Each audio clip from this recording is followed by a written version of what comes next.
Chapter 188. However, what caused them to break down was that the royal level of dog food did not end here. After a while, Jinwan's meeting had yet to end. Furthermore, it was already late at night, and the main points had already been drawn. The women chatted about the studio while chattering about various unrelated topics. A colleague sitting by Xia Tian's side suddenly teased, "Boss, our studio was invested in by MO Corporation. When are we going to invite CEO MO to our studio for an inspection?" That's right. Let's not look at CEO MO through the screen." The women began to make a fuss again. Even Xia Tian joined in and teased her. Just as Jinwan was trying her best to maintain a stern expression and was about to continue the meeting with a calm expression, the door to the study opened again. Mo Jingshan's voice came from the door. "Do you want to drink milk?" As Mo Jingshan's voice landed, the several heads on the computer screen nodded in unison. Their faces were filled with anticipation as though the person Boss Missouri had asked was them. Jinwan glanced at the water that she had barely drunk earlier. If she did not drink something hot tonight, Mo Jingshan would most likely not let it go. She nodded. A moment later, Mo Jingshan brought her a cup of warm milk. He softly instructed her to drink it while it was hot and to rest early. He then left and did not return. After that, the meeting continued. Every time Jinwan picked up the cup of milk to drink, the several pairs of eyes on the computer screen would stare at her. "I want to drink milk too." "I don't care. I'm going downstairs to buy it right now." Me too. "No matter how I try, the milk I buy won't taste as good as the one Boss Missouri personally brings. In order to lose weight, I didn't even eat at night. Now I'm soaking in plain water and milk. I'm about to explode. Envy, jealousy, and hate. I really want to have a man like COMO to kiss, hug, and hold up high every day." Jinwan listened to their nagging and decided to gulp down the milk in the cup. She then placed the cup down heavily and said with a calm and serious expression, "Continue the meeting."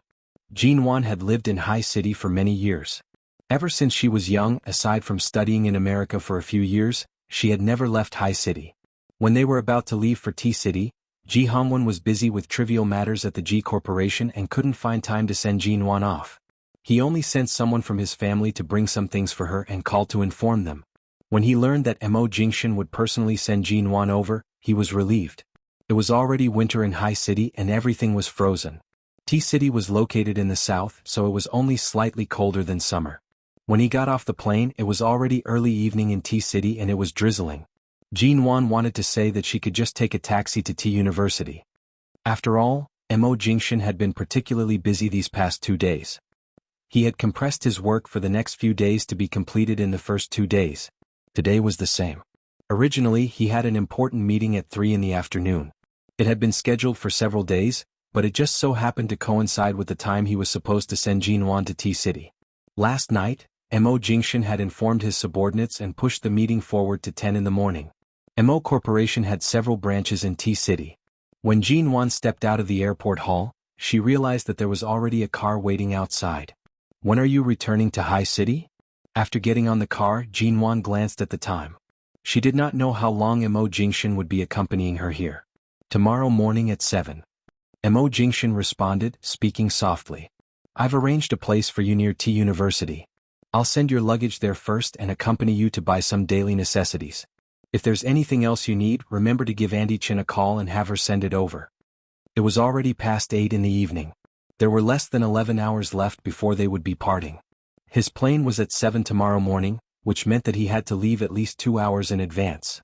Adding in the numbers, there were only a few hours left before they would be parting. "Feng Ling will arrive in T-City before noon tomorrow. She'll go directly to your place." He saw that Jinwan kept looking at the time. It was clear that she was reluctant to part with him, but she refused to say it. He pinched her face. "Are you sure you want to stay here? Since I'm already here, there's no need for me to think too much.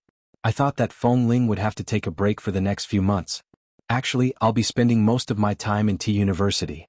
There's no need for her to come over." Mo Jingshan's expression was calm, but his tone was undeniable. "I'm leaving you alone in T-City. From the looks of it, you want to return to High City with me. Jinwan, forget it." With Feng Ling by her side, she could indeed avoid a lot of unnecessary trouble. "When did you arrange a place for me?" "I heard that T University's dormitory environment isn't bad. I originally planned to stay in the dormitory." "If you stay in the dormitory, I'm afraid I won't be able to casually warm your bed. Jinwan, who wanted him to warm her bed? She clearly wanted to be a proper student, all right. Jinwan's residence near T University was much better than she had imagined. It was a well-equipped condominium with more than 200 square meters of space. I'm living in such a large house alone, and I'm here to study. The amount of time I can come back to stay is very little. This is too much of a waste. Jinwan walked one round around the condominium. When she came out, she saw that Mo Jingshan had also entered. Even if you can only come back for an hour a week, I can't let my Mrs. Mo suffer. Mo Jingshan pushed the suitcase in his hands. The silver suitcase immediately ran to the wall and stood firmly against it. Even the movement of pushing the suitcase was so handsome. This man, faced with the impending separation, Jinwan suddenly suspected that he was intentionally seducing her. She immediately ran to the kitchen to take a look. Everything had really been prepared for her. Everything that could be used was there. There was basically no need for her to buy too many things. She then opened the fridge. It was already filled with various fresh fruits and ingredients. She took them out to take a look at the date on the packaging. They had all been sent over today. You're returning to High City tomorrow. I'm guessing that I won't be able to eat a meal you personally made for several months. Jinwan suddenly clasped her hands together and looked at him. Her expression was expectant as she said, "Do you want to make me another delicious meal tonight? To satisfy my stomach?" Mo Jingshan did not even bat an eyelid. He calmly spat out 2 words, "Not doing it." Jinwan? What? I'm hungry right now. The man glanced at her with his inky eyes. Jinwan walked over and was about to pull him into the kitchen. She wanted to coax and persuade him to show off his skills once more. Chapter 189. The lights in the room were not turned on, and only a faint moonlight shone through. Jinwan was directly brought in by him and was almost pushed into the bedroom. A new environment, a new bedroom, a new bed. Everything was unfamiliar, causing one to be especially sensitive. She welcomed the man's kiss and her body instantly ignited. Her eyes blurred as she hugged the man on top of her. Her voice trembled as she said, "I haven't eaten yet." The man's movements did not stop. He said in a heavy voice, "I'll eat first today." With that, Mo Jingshan turned over and covered her body. She let out a low, "Ah." Because of his movements, she subconsciously closed her legs, but she couldn't stop him at all. His hand traced the extremely sensitive part of her waist. It was slightly itchy and numb to the bone. Jinwan quickly felt something hot and hard pressing against her. She was about to ask him to be gentler when the man suddenly kissed her on the lips. "It'll be your birthday in half a month. Go back to High City to celebrate your birthday, N? I don't know how my classes will progress by then. If there's no time, then don't celebrate your birthday." She had yet to finish speaking when the man actually entered without any warning. Hearing her suppressed low cry, the man's lips curled into a victorious smile.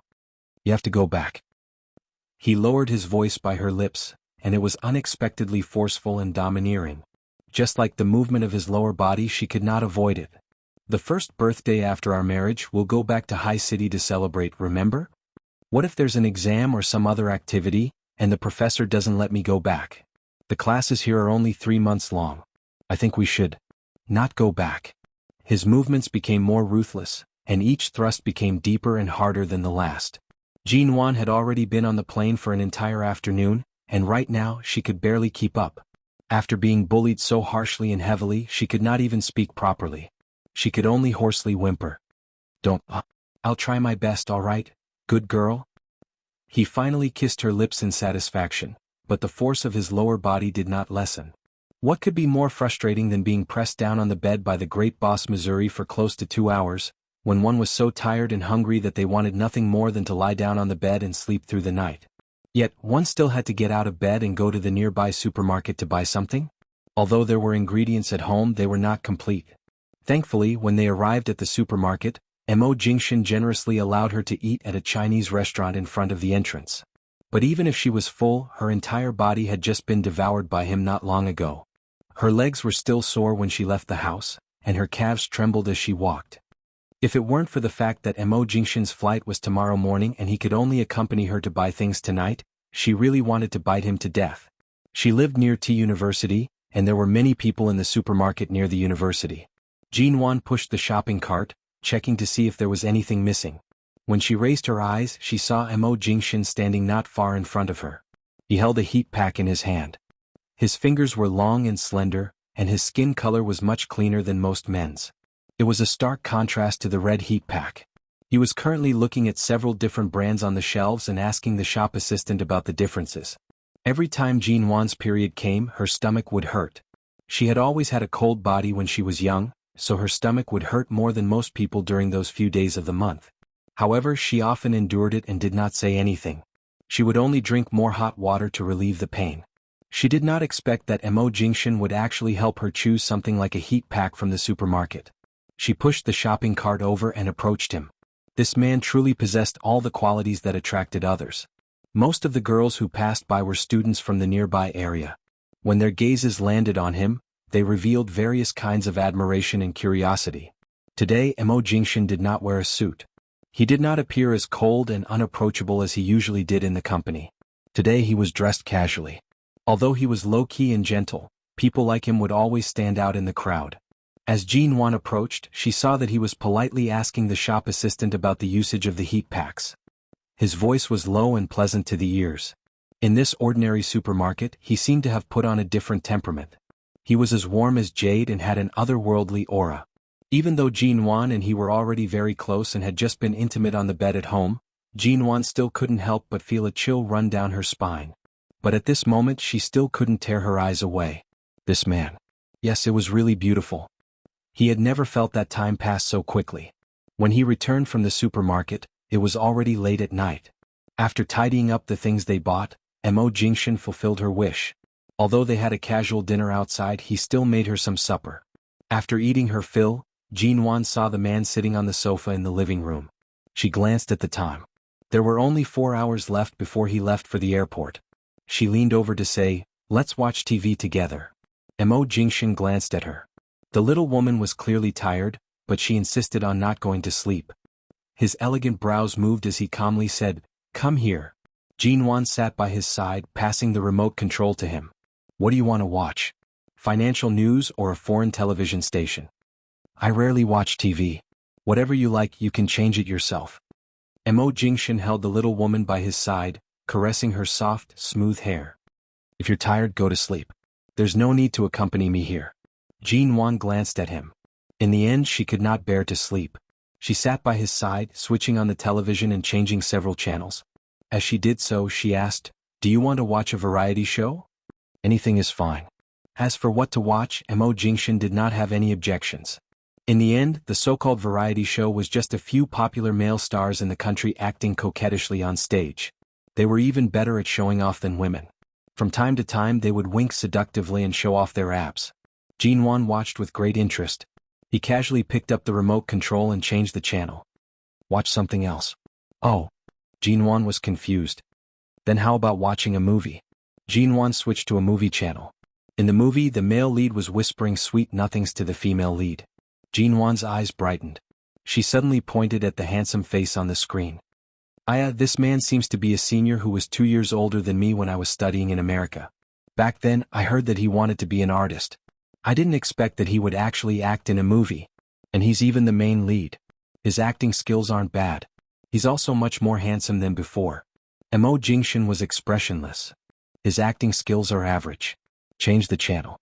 "Jean Wan," she glanced at him. "I feel that it's quite good. Not good, change the channel." Chapter 190. Although Jean Wan wanted to continue watching, she saw that Mo Jingshan was clearly very dissatisfied with this movie. In the past, he had never been so picky about her taste. However, no matter how she looked at the channel, none of them were good. Her entire mind was focused on the passing time. She felt that every minute and every second was making her heart tighten little by little. Back then, she had shamelessly boasted that it was only 3 months. Now, let alone 3 months, she felt that even waiting for her birthday half a month later was too slow. She did not know what was being shown on the television. She casually switched channels and leaned her head on Mo Jingshan's shoulder. The room was very quiet. The lights were all off, and only the television's light and sound could be heard. After an unknown period of time, the unknown movie had already finished broadcasting. Mo Jingshan shifted his gaze from the television screen to Jean Wan's face. He looked at the little woman who had fallen asleep in his arms. Previously, when they were eating supper, Jean Wan had mentioned that recently she had been eating and sleeping exceptionally well. If she continued to maintain this state in T-City, She would most likely become a round fatty by the time she returned to High City. She was already so skinny. It was impossible to hope for her to become a round fatty, but being able to eat and sleep was also good. Mo Jingshin gently raised her head, stood up, and carried her up by the waist. He carried her back to the bedroom and placed her on the bed. T City. Jinwan took the opportunity to visit the professor before the classes began. The professor's surname was Lin. Not only was he very good at teaching business management, he could also be considered an old acquaintance of her father. After greeting Professor Lin, she also learned that all the students accepted by Professor Lin were extraordinary. Most of the students he took in were the heirs of Chinese companies in China and abroad, or the senior managers of some famous groups. Because everyone did not have much time, they could only squeeze their time into these few months. The schedule for classes and exams was very tight. To save time, the professor suggested that Jinwan stay in school as much as possible. T University had a special VIP dormitory. After Mo Jingshin returned to High City, Jinwan stayed alone in such a large condominium. Although she did not lack anything, whenever she slept, she would always think of the night Mo Jingshin stayed here. In the end, she still chose to move to the school dormitory. The business department's VIP dormitory was on the 6th floor. It was separated from the normal students' dormitory and had plenty of sunlight. However, it was still a school environment. No matter what, resources were limited, and the best was a 4-person dormitory. When Jinwan pushed open the door and entered, she saw a girl around her age sitting on the bed talking on the phone. All kinds of branded products, cell phones, and computers were thrown on the bed. She was focused on talking on the phone and did not tidy up anything. It was clear that she was a pampered young lady. Jinwan had left most of her things in the condominium. She only brought the smallest suitcase with her. She only brought a simple introduction and could bring it back to the condominium to retrieve it. She could use to bring it back anytime. She had just sat down by her bed when another person walked in. This person was around 25 or 26 years old. She was dressed fashionably and appeared slightly mature. Her actions were straightforward and efficient. After entering the room, she greeted Jinwan and the person inside and introduced herself. She said that she was the vice president of Hengyun Corporation and that her name was Bai Wei. She had come here to further her studies. After a simple self-introduction, she carried her luggage to her bed and began to pack. She did not say a single word of nonsense. The girl on the phone put down the phone after another 10 minutes. She looked at the two of them and realized that her bed was really messy. She then began to tidy it up lazily. She placed a bunch of expensive cosmetics and skincare products on the public table. They were all international brands, and even the cheapest one was from Aquamarine Mystery, which cost more than 2,000 yuan. Hey, how did you guys clean up so quickly? The girl tidied up her makeup and looked at their clean bed and table enviously. Jinwan glanced at her small suitcase. I don't have many things. The girl glanced at Jinwan and raised her brows. She then turned to look at Bai Wei on the other bed. Seeing that the skincare products Bai Wei had brought out were not cheap, she directly asked, Your body smells so good. Aya, you're using the C family's latest perfume from last month, right? And it was the limited edition one. I went to France and asked people to queue for a long time, but they couldn't buy it. You actually have it? Bai Wei glanced at her and casually responded before continuing to tidy up. It was clear that she was not in the mood to talk too much with this kind of noisy rich young lady. Seeing that she was ignoring her, the girl could only turn to look at Jinwan. Why did you bring so few things? That's right, earlier she said her name was Bai Wei? Which company's vice president is she from? Bai Wei casually replied, Hengyun Corporation. Oh, that's right, Hengyun Corporation. I've heard of this company before. It's the largest technology company in T City. I think it's been listed for a long time, hasn't it? The girl then said, My father is the chairman of the Ling Group Bank. 50% of the Ling Group Bank's shares in the country belong to my family. I'm Ling Feifei. As she spoke, Ling Feifei turned to look at Jinwan. What about you? Jinwan was silent for a moment before replying, I'm in charge of a real estate studio in High City. Jinwan. The moment Ling Feifei heard this, she immediately lost interest in Jinwan's gaze. She casually asked, Studio? That investment shouldn't be much, right? She was just short of saying how a small character like Jinwan, who could not even be seen in public, could be accepted as Professor Lin's student. But since you're from High City, do you know of the Mo Corporation? Ling Feifei did not have much interest in Jinwan, whose identity could not be seen in public. However, it was clear that she had an indescribable yearning for the Mo Corporation. As she spoke these words, her eyes shone. But then again, Who in High City doesn't know of the MO Corporation? Ling Feifei sat there and said, I'm sure you've only heard of it. It's such a pity. It's so rare to meet someone from High City, but it's actually from a small studio. Jin Wan. Ling Feifei realized that she had spoken too quickly. She suddenly smiled awkwardly at Jin Wan. What I meant was, a company like the MO Corporation usually wouldn't cooperate with a small studio like this. I was just saying. Please don't take it to heart. Jin Wan's brows moved slightly as she smiled. I don't mind. Chapter 191. I usually only use a bottle of water. Jin Wan pointed at the small items she had placed by her pillow. Among them was a light green glass bottle. Ling Feifei glanced at it but could not recognize the brand. What brand is this? How much is it? I forgot. I think it's around 600 yuan. Ling Feifei was shocked. Only 600 yuan? Ling Feifei glanced at the moisturizer in her hands that was worth more than 10,000 yuan.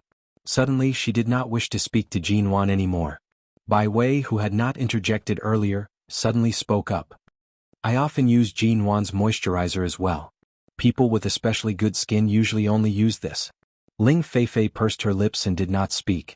However, it was clear that she was already extremely unhappy that Professor Lin had arranged for her to share a dormitory with someone without status and money. She was just holding it in. Jin Wan could see the disdain in this young lady's expression. She did not speak and only smiled at Bai Wei. Professor Lin had said that the majority of the students this time were young masters and young ladies with good family backgrounds and had their eyes set on the top of their heads. Furthermore, the class would only last for a short 3 months. Before they could understand each other, it would end. Thus, there was no need for her to reveal her trump card. Ling Feifei's luggage was truly too much. She could not fit all of it in her room, so she placed the other suitcase on the empty bed by the side. There should only be 3 people in this dormitory, right? Ling Feifei asked as she placed it. She had yet to finish her words when the door to the dormitory opened once more. Another young girl entered. The girl was dressed in a white dress. After entering, she glanced inside. Her gaze finally landed on Jin Wan, who was closest to the door. Hello, I'm sorry I'm late. There should still be a place for me in the dormitory, right? Bai Wei and Jin Wan simultaneously glanced toward the bed occupied by Ling Feifei's luggage. Ling Feifei's expression was clearly unhappy. However, under the gazes of the 3 of them, she could only place the luggage down and turn to return to her own bed. The girl who had just come in walked up to the bed and looked at Jin Wan, who was looking at her cell phone in the next bed. Hello, my name is Su Shui. In the next 3 months we'll sleep next to each other like this. Let's make friends. Jin Wan raised her eyes from her phone and glanced at Su Shui on the bed next door. Seeing that she was smiling brightly, Jin Wan nodded. This Su Shui seemed to be about the same age as Jin Wan, but she had an innocent and naive look, which easily made people let down their guard. Classes would officially start tomorrow, and the 4 people in the dormitory were all present. It was inevitable that they would have to introduce themselves again. Su Shui seemed to like talking to Jin Wan very much. Just now, she sat on Jin Wan's bed and exchanged phone numbers with her. When it was Su Shui's turn to introduce herself, she smiled and said, I'm from Los Angeles in America. My family has all kinds of businesses, and one of the more famous ones is a Chinese company in Los Angeles, Swan Group. My father holds 60% of the shares. Hearing the word Swan Group, the arrogant Ling Feifei suddenly took several glances at Su Shui. Her arrogant expression changed, as though she had finally found a roommate who was worthy of living in the same dormitory as her. You're actually from America. Aren't there many outstanding lecturers overseas? Why did you come to our country to study business management? Su Shui smiled. After all, my family is a Chinese company. I still need to understand the local culture. My family has some relatives in T-City. They suggested that I come here, so I came. After that, they chatted for a while. Jin Wan would occasionally reply, but because Jin Wan's identity was too ordinary, Ling Feifei, that chatterbox, spent the entire time currying favor with Su Shui and Bai Wei. She ignored Jin Wan and would occasionally ask a question, but it was clear that she was not interested in her. Jin Wan was also happy to be left alone. Not long later, Feng Ling gave Jin Wan a call and asked her if she wanted to eat dinner in T University or go out. The dormitory was filled with Ling Feifei's fervent chatter. It was too noisy, so she naturally chose to go out. Jin Wan had just left the dormitory when Su Shui followed her out. Jin Wan. It's already dark. Where are you going? Jin Wan glanced at her. I'll be back after eating dinner.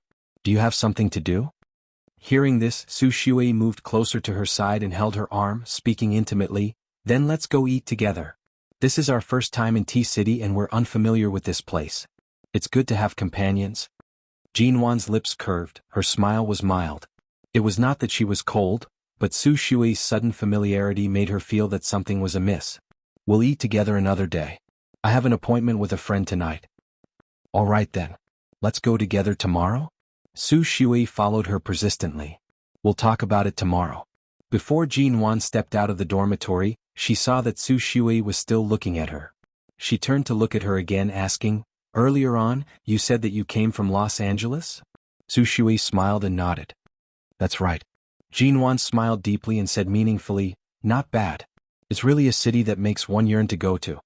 Su Shui's expression was startled for a moment. "Yearn? You've never been to Los Angeles?" Jinwan watched her expression without batting an eyelid. She raised her brows slightly. "What? Should I have been there?" "No, I'm just surprised. Earlier on, I heard Fei Fei and the others mention that they had all gone to Los Angeles for a vacation. I thought you had been there too." Su Shui stared at her eyes for a moment before her sweet and harmless smile returned. Jinwan smiled and glanced at the time. "I'm sorry, my friend is still waiting for me." Su Shui could only nod. Just as Jinwan was about to leave, she suddenly asked, "It's already so late and you're still going to eat dinner. You're leaving in such a hurry. Could the person waiting for you be your boyfriend?" Jinwan did not reply. She raised her brows and looked at her with a slight smile. "What do you want to eat? Do you want me to pack it for you?" Su Shui's expression faltered. She then smiled and answered, "A portion of spaghetti. Thank you." After leaving Tea University, Feng Ling had been waiting for Jinwan for a long time. The two of them casually ate at a Western restaurant near Tea University. Jinwan cut the steak and glanced at Feng Ling, who was quietly eating her steak. "I want to ask you a few questions." "What? Have you heard of Los Angeles' Swan Group?" "Yes." Jinwan's hands, which were holding onto the knife and fork, paused. "Then is there any special relationship between Swan Group and Shine Group? Or is there any relationship between her and Mo Jingshan?" Chapter 192. "It doesn't matter," Feng Ling replied, looking into Jinwan's eyes. Their eyes met and she was as honest as ever. Jinwan paused. It didn't matter? If this was a question Feng Ling could not answer, Feng Ling would say that she did not know or remain silent. However, she directly said that it didn't matter. Based on Jinwan's understanding of Feng Ling, she was certain that she was speaking the truth. Could it be that she was thinking too much? "Then have you heard of the name Su Shui?" Jinwan asked. When Feng Ling heard the word, Su, there was a moment of surprise in her eyes. However, when she heard the name behind it, she immediately shook her head. "No. All right, there's nothing else. Let's continue eating." Jinwan did not speak further. Jinwan was thinking that this Su Shui was indeed a naive person who liked to be friends with anyone she met. Or, Su Shui's real name was not these three words, and she had lied about her family background. However, these were all just conjectures. It seemed like she had to find time to take a photo with Su Shui in the next few days. She would bring the photo to Feng Ling to take a look. Perhaps she might be able to find some answers. On the first day of classes, everything was in order. Professor Lin was indeed an experienced professor. His teaching style was also very suitable for young people. There were more than 40 students in this new class, both male and female. More than half of the students were female, and there weren't many male students. However, most of them were second-generation heirs and heirs of wealthy families. All of them were wealthy and respectable, and they couldn't be underestimated in the future. In the evening after class, Jinwan took her books and returned to the dormitory to revise. She had left all the work in the studio to Xia Tian before taking the time to come to Tea University. These 3 months were very precious to her. "You're so hard-working? It's only the first day. Everyone has gone to the entertainment club opposite Tea University. Aren't you going out for a drink or two?" When Bai Wei returned, she saw that Jinwan was actually revising. Bai Wei was different from those pampered daughters of wealthy families. She was a senior executive in a company, and her words were very mature and straightforward. She did not like to be too close to Ling Feifei, but her impression of Jinwan was quite good. She would occasionally chat with Jinwan. "I want to, but I can't. There's someone at home who doesn't allow me to drink." Jinwan smiled at Bai Wei. She flipped through the book in her hands and furiously took notes. "Not even wine? Why are you so strict?" Bai Wei said casually. In the blink of an eye, she picked up a book and sat on the bed opposite and began to read. Jinwan did not answer but raised her eyes to glance at her. "Why don't you go? I'm not interested in participating in this kind of activity. They're just a bunch of pampered second-generation rich kids. There's no point in getting along with them," Bai Wei replied and did not say anything else. She lowered her head and continued reading. The dormitory was quiet except for the occasional sound of flipping pages. Jinwan continued writing for a while. When she put down her pen to rest, she glanced at her phone on the table. She had no idea what the man who warned her not to touch a drop of alcohol was doing right now. She thought for a moment, suddenly picked up her phone, took a photo of the note she had just written and sent it to him. "Hi City, MO Corporation." The black ghost came out of the company's underground parking lot and drove to the square in front. The sound of an incoming message came from his cell phone. MO Jingshan usually ignored these messages, but at this moment he took out his cell phone and glanced at it.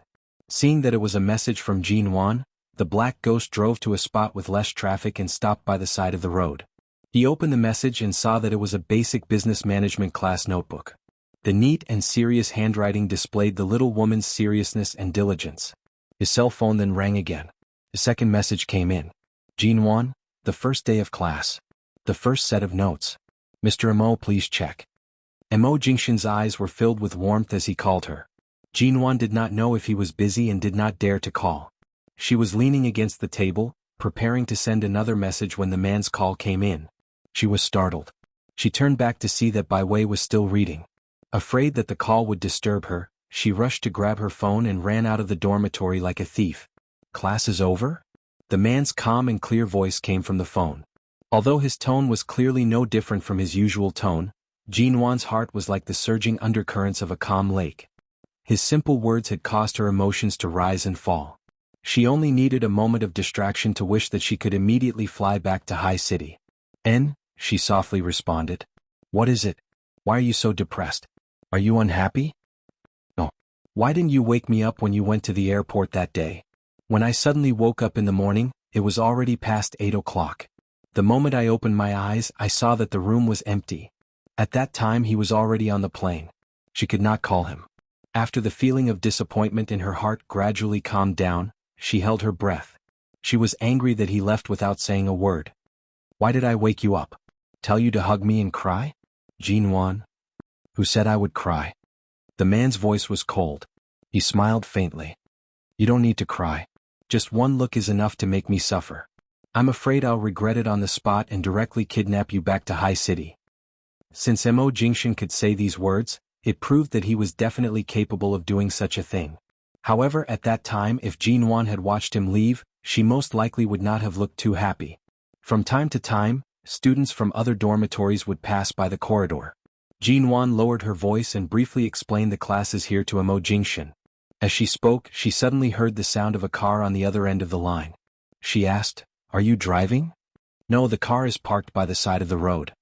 Mo Jingshan calmly said, "I'm afraid I'll be distracted if I call Mrs. Mo, so I parked the car early." "I thought you were at the company or at home?" Jinwan finally realized that he had just gotten off work. From the sound of the car she could guess that there was a traffic jam. If he continued to park there, it would be really inconvenient.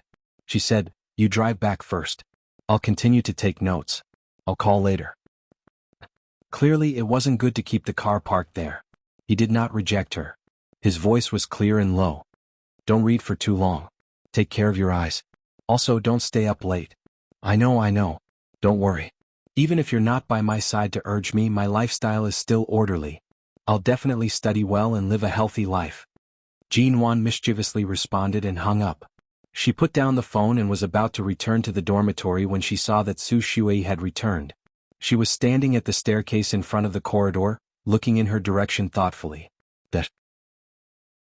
Chapter 193. Meeting Su Shui's gaze, Jinwan withdrew the smile on her face and placed her phone in her pocket. She calmly glanced at her. "You didn't go with them to the club to play?" "I did, but I came back because there was nothing interesting." Su Shui finally raised an exquisite box in her hands. "Earlier, I bought a lot of desserts outside T University. Let's eat together." Jinwan nodded and entered the dormitory. Without Ling Feifei, the dormitory was much quieter. Su Shui opened the dessert box and distributed the desserts to them. She then naturally sat by Jinwan's bedside and ate the mousse cake in her hands as she tried to find topics to chat with Jinwan. Most of the topics revolved around Jinwan. One moment, she asked Jinwan why she opened a studio related to real estate. The next moment, she asked Jinwan what her family did aside from opening a studio. The next moment, she asked Jinwan why she wanted to study business management. Finally, she casually asked, "Jinwan, who were you talking to on the phone earlier? You were smiling so brightly. The person on the other side of the phone definitely wasn't your parents. It must be your boyfriend or something, right?"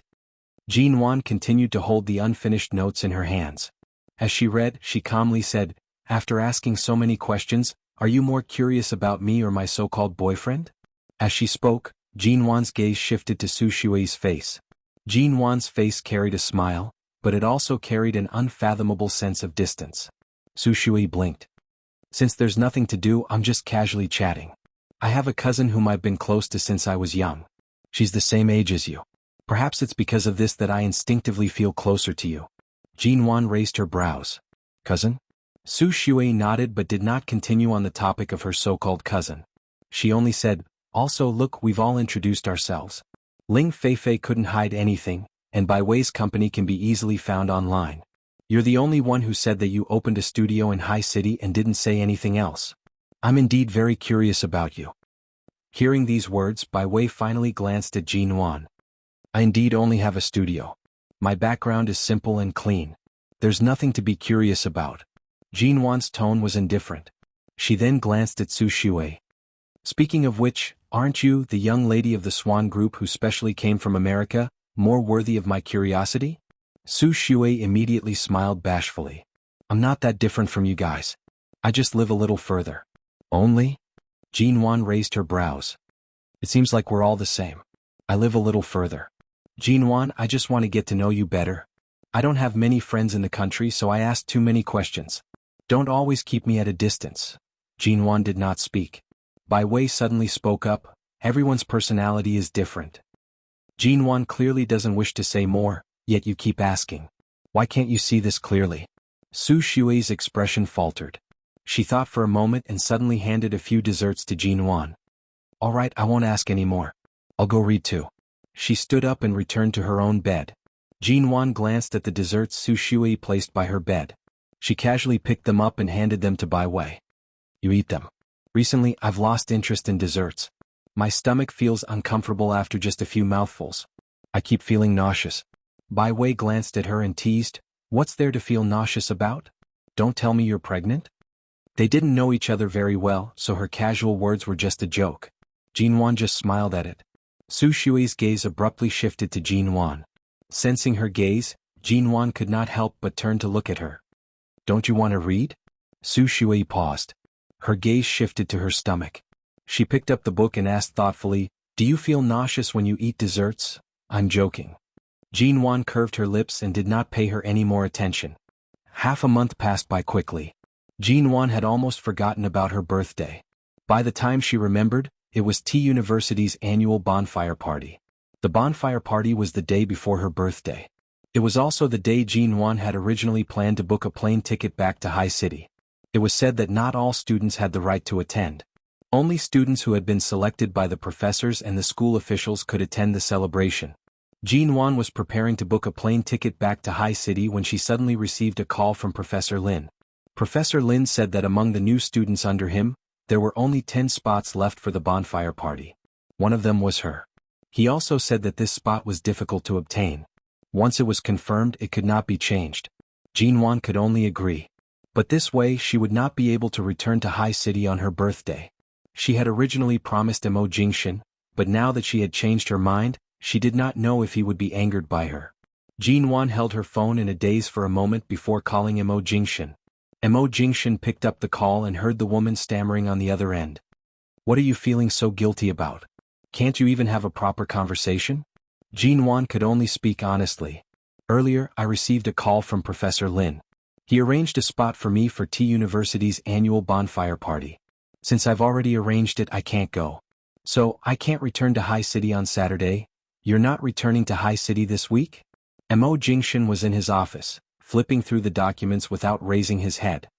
He spoke calmly into his phone, Even if Professor Lin treats you as his favorite student, you can't snatch me away so blatantly. Do you plan on spending your 21st birthday with me in a house far apart from each other? It's not that. She actually wanted to go back.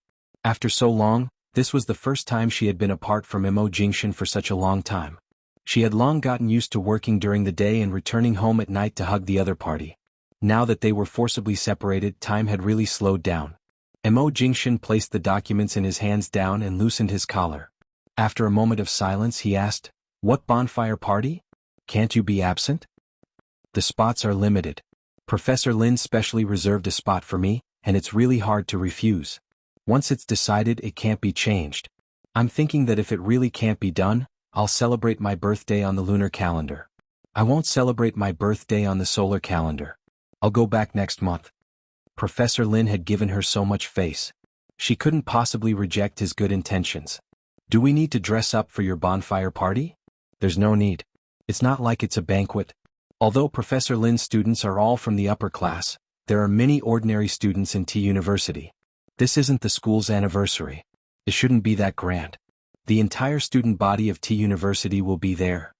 More or less, but there should be a limited number of spots. In total, there should only be a few hundred people. "A few hundred?" The man suddenly said coldly. "There are only a dozen or so hedonistic young masters in Professor Lin's class. I've already endured enough to let them stay in the same classroom as you. Are you going to attend the bonfire party with a few hundred people?" Chapter 194. On Saturday, the bonfire party started at 6 p.m. It was held by the river not far from T University. This river ran through T City, and the wind was chilly at night. It rustled against the lush trees on both sides of the river. Coincidentally, the 4 people from her dormitory were all on the list.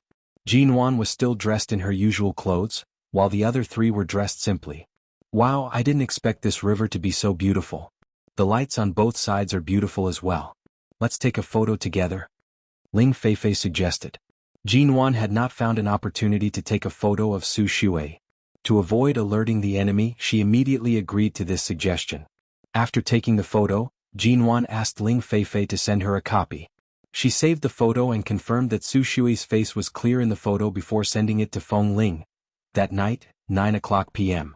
Mo Jingshan stood outside the condominium outside T University. Looking at the tightly locked door and the thin layer of dust on the lock, he was certain that Jinwan had not stayed here for the past half a month. He opened the door and entered. The lights in the room were not turned on. The sky was already dark, and only the neon lights outside the window could be seen. A bonfire party with the theme of students and school had not ended yet? He picked up his phone and called Jinwan. However, the other party's phone was turned off. Mo Jingshan's brows twitched. He looked into the distance at the lights on both sides of the river that ran through T City. He called again, but her phone was still turned off. He abruptly turned to leave. The moment he stepped out, he saw Feng Ling appear by the elevator. "Mr. Mo?" Feng Ling was clearly surprised to see him here. "Aren't you in High City? When did you come?" Mo Jingshan saw that Feng Ling did not follow Jinwan. He asked mildly, "Where's Jinwan?" "Mrs. Mo has a bonfire party tonight. I was supposed to go with her, but she took the bus to the river with the people from the school. She called me earlier to say that her phone was almost out of battery and asked me to come back to get a portable power supply for her." Mo Jingshan coldly said, "She already turned off her phone." "Is that so?" Feng Ling was suspicious. She took out her phone to check. "A few minutes ago Mrs. Mo just sent me a message. Why did it run out of battery so quickly?" "What message did she send you?" Mo Jingshan glanced at her. Feng Ling paused. She was about to say that she was in a hurry to enter the elevator and hadn't looked at it when the man in front of her abruptly took her phone. Seeing the message from Jinwan, Mo Jingshan swiped open the screen, and a high-definition photo of the 4 of them appeared on his cell phone. There was a line of words below. "Feng Ling, have you seen this person in a white dress before?" Mo Jingshan's eyes were fixed on the face of the woman in the white dress. Before Feng Ling could see his expression clearly, the man had already walked to the elevator with a cold and gloomy expression. The man who was usually calm and indifferent was still endlessly cold at this time, and his sharp eyes seemed to be filled with killing intent in an instant. As sharp as Feng Ling was, she immediately sensed something from Mo Jingshan's expression. She immediately rushed to catch up with him. Jinwan was sitting by the riverside, away from the bustling crowd. Bai Wei brought over a freshly roasted mutton skewer for her. Thank you. Jin Wan received it, picking up a skewer and taking a bite. Bai Wei brought over 2 cans of beer. Jin Wan was still hesitating whether she should drink it or not. At this moment, Bai Wei happened to receive a call and went to the other side. Jin Wan picked up the beer and weighed it in her hand. Drink some? Forget it, it was better not to drink. After all, she had promised Mo Jingshan. But she still wanted to drink some. Just as she was in a dilemma, Su Shui approached from behind. My stomach isn't feeling well. There are too many people by the riverside and I can't see clearly. Where can I find a public bathroom? Can you accompany me to look for one? Jin Wan calmly glanced at her. It's in the forest over there. You can find it yourself if you walk that way. It's too dark in the forest. Come with me. I'm scared. Su Shui held her stomach, her complexion pale. It seemed like her stomach really wasn't feeling well. Jin Wan glanced at Bai Wei, who was on the phone, and turned to see Ling Feifei enjoying herself in the crowd. The people she was most familiar with here were the few of them. Su Shui was indeed too embarrassed to ask others to accompany her. Although Jin Wan did not like interacting too much with Su Shui, she always felt that this person was strange from head to toe. But after all, they were staying in the same dormitory. Let's go. Jin Wan placed the skewers and beer down, standing up and patting her pants. The two walked into the dark forest by the side. The lights by the river could not reach here, and the path ahead was too dark. Jin Wan said, "My phone's out of battery. Turn it on. Otherwise we won't be able to see the road clearly." My phone's also out of battery. Su Shui's voice was much softer than usual, as though she was purposely suppressing her voice. Jin Wan thought that her stomach was hurting and did not suspect anything. She reached behind her to support her, and the two of them continued walking in. As the crowd grew further and further away, the surroundings became unbelievably dark. Jin Wan clearly remembered that there were lights near the public bathroom. Why were they all off? Jin Wan. All of a sudden, Su Shui's voice rang by her side. Jin Wan was still wondering what was wrong with the lights when she heard Su Shui's soft voice again. Are you afraid of the dark? Jin Wan was about to answer when she felt that something was wrong. She and Su Shui had walked in the dark all the way here. Why was she suddenly asking this now? It was impossible for the lights here to be turned off so coincidentally at this time. They must have been damaged by someone. With this thought, Jin Wan's footsteps paused. She was about to turn around to look at Su Shui when she abruptly heard someone approaching. Hearing the sound, she instinctively wanted to call out, but before she could open her mouth, she was pressed down harshly. Her mouth and nose were also covered with a damp cloth. You guys, what are you doing, you? The surroundings were pitch black. She could not see Su Shui's expression, nor could she see the people around. Chapter 195. In the darkness, there was not a single crack of light to be found. After Jin Wan woke up, her eyes were opened in vain, but she could only see darkness. From the moment she woke up, she struggled violently until she gradually lost all strength. She could only lie there motionlessly. She was lying on a relatively wide bench, her hands behind her back, firmly tied by ropes under the bench. Her feet were also firmly tied to the other end of the bench. No matter how hard she struggled, she couldn't move at all. Her mouth was sealed with tape, so she couldn't open her mouth to call for help. This kind of situation was pitch black. When she woke up, she even suspected that her rebirth was just an unrealistic dream. Perhaps she was still living in that boundless darkness of her previous life, or perhaps she was still locked up in some poor and backward mountain village, waiting to be forcefully sold by the villagers. The darkness was frightening. She did not even know how much time had passed. All of a sudden, the sound of messy footsteps approached from outside. Jin Wan subconsciously shut her eyes. Creak. The heavy metal door was opened. The sound of two people's footsteps approached. The air was filled with the sweat of an unfamiliar man, causing one to feel disgusted. Jin Wan closed her eyes and did not move. Did you use too much medicine on that cloth? Why hasn't this chick woken up yet? Ignore her. Miss Su only told us to kidnap her and send her out when the time is right. Whether she lives or dies has nothing to do with us. She's so pretty. Isn't it too much of a pity to send her over like this? Why don't we play for a bit? Play your head. Miss Su told us to leave T-City immediately after we're done. This chick's background isn't simple. Isn't she just a T-University student? What kind of background can she have at such a young age? Don't ask so much. Immediately send her to that bar. If we don't send her there, we won't get a single cent of the remaining 1 million yuan. We don't know who leaked the news, but right now this area has already been patrolled by police cars many times. Do things cleanly. Since she hasn't woken up yet, it'll save us some trouble. At this moment, Jinwan abruptly opened her eyes. The two tall and strong men were shining flashlights on her body. When they saw her suddenly open her eyes, they seemed to be startled. Jinwan narrowed her eyes slightly in the glare of the flashlight, but her mouth kept making woo-woo sounds. Big brother, does she want to talk? Woo-woo-woo. Jinwan made a few more sounds. Hearing that her voice seemed to have a different pitch, as if she really wanted to say something, the two men looked at each other and chose to ignore her. You woke up so quickly. How troublesome. Hurry up and take him away. Woo-woo-woo. Jinwan's eyes widened as she stared at them. She couldn't move her hands and the tape on her mouth prevented her from saying a word. She could only stare at them with hope in her eyes and keep repeating those three tones. Big brother, she really seems to be saying something. The other man finally glanced at Jinwan. As Jinwan continued to struggle and make those few tones, he abruptly tore off the tape on her mouth. A piercing pain came from her lips. Jinwan couldn't care less. In such a situation she couldn't shout, or else it would only bring about a fatal disaster. She took a deep breath and said, How much money did the people who kidnapped me promise to pay you? Let me go. I can pay double. Those people still owe you 1,000,000 yuan, right? Let me go now and I can give it to you immediately. She had just finished speaking when the man abruptly sealed the tape on her mouth again. Woo-woo, Jinwan stared hard at them, her mouth still repeating the same tone. Big brother, the man had a knife scar on his face. He coldly glanced at Jinwan. You want to live, right? Jinwan hurriedly nodded, her gaze sincere. She was certain that if these two were only doing this for money, perhaps there would be a chance. You have money to give us? The man still had a doubtful expression. Jinwan nodded again, making an woo sound. It was a confirmation. The money Miss Su gave us is her share. If you want to buy your life from our hands, it won't be as simple as just paying double. The man suddenly revealed a cold and greedy smile. He shone the flashlight on Jinwan's body, and finally shone the blinding light on her eyes. She had no choice but to close her eyes and turn her head to avoid it. He said in a rough voice, Miss Su wanted us to send you to T-City's largest underground bar. With your looks, you can easily sell for 2,000,000 yuan a night there. After that, you can be sold to a smuggling ship in the Philippines and continue to earn a sum. Just our share is already quite a bit.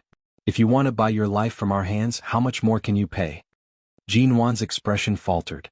The two men's greedy expressions were too obvious. She tried her best to maintain her composure as she stared at their faces, wondering where their bottom line was. Big brother, she seems to be intentionally stalling for time. The moment the person by the side spoke, the man coldly narrowed his eyes and stared at Jinwan. Don't think about waiting for someone to save you just because you're wasting time. Right now your life is in our hands. I'll offer 5,000,000 yuan. Will you give it? Jinwan's expression faltered for a moment before she nodded. Her gaze was sincere. How? A check. This man was clearly much more decisive and calm than the person by the side. He did not give Jinwan any chance to speak or shout for help. He only observed Jinwan's expression, watching for her to nod or shake her head. Jinwan nodded. You. The man by the side immediately stared at her with bright eyes, as though he had seen a god of fortune. The two exchanged glances and suddenly pulled her up from the chair. The moment Jinwan's hands regained their freedom, the man who had been conversing with her the entire time took out a blank check from his pocket. The man pressed Jinwan onto the ground forcefully and tugged on one of her hands. He stuffed a pen into her hands. If you want your life, sign the check immediately. 5,000,000 yuan. Account name and amount. Write it for me right now. Jinwan was pressed onto the ground. She stared at the blank check in front of her and suddenly felt like cursing. The two of them were clearly repeat kidnappers. It was clear that they were too familiar with the ways of this rich young master. The few sentences they exchanged clearly showed that they had no intention of letting her off. Instead, they were trying to swindle more money out of the victim. They actually carried around this kind of blank check from who knows which bank they obtained it from.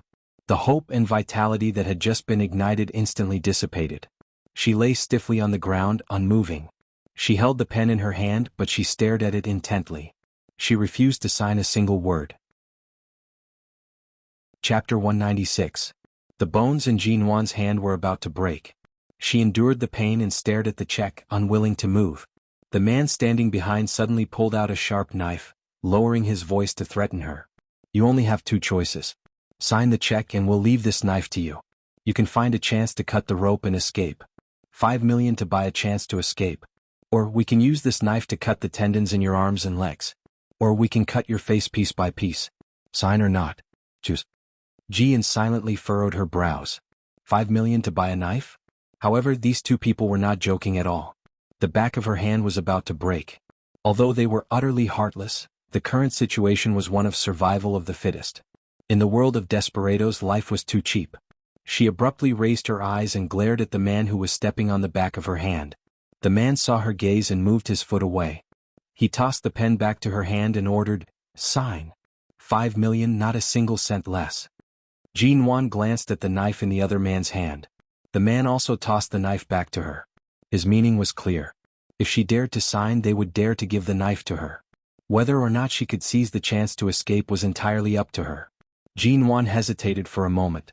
She slowly moved her hand that was aching and numb from being stepped on earlier. She picked up the pen and signed the check. As she signed, she thought about what had happened. Her previous suspicions of Su Shui were correct. The other party did not come with good intentions. They pretended to be naive to approach her. If they were not inquiring about her, they were observing her every move. After hiding by her side for more than half a month, they indeed harbored evil intentions. Seeing that she had written everything she needed to write on the check, the two men finally pulled her up from the ground. Jin Wan staggered, unable to stand steadily. Her hands were once again tied behind her. Although her body had left the bench, she was not in a state of freedom. She wondered if she would encounter two scoundrels who had no sense of morality at all.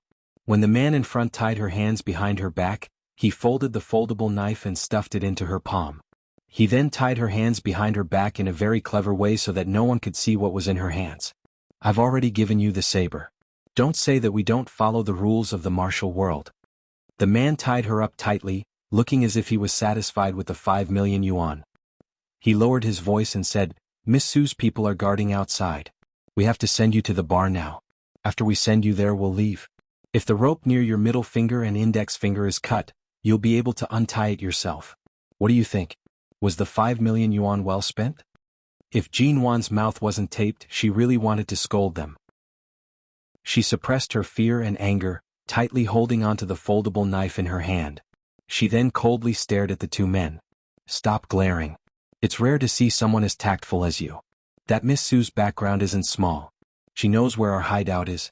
If it was any other brother, they wouldn't sell out all the brothers in their hideout for a mere 5 million yuan. Seeing that Jin Wan was obediently allowing them to tie her up and did not struggle, the man spoke again and signaled to the man beside him with his eyes.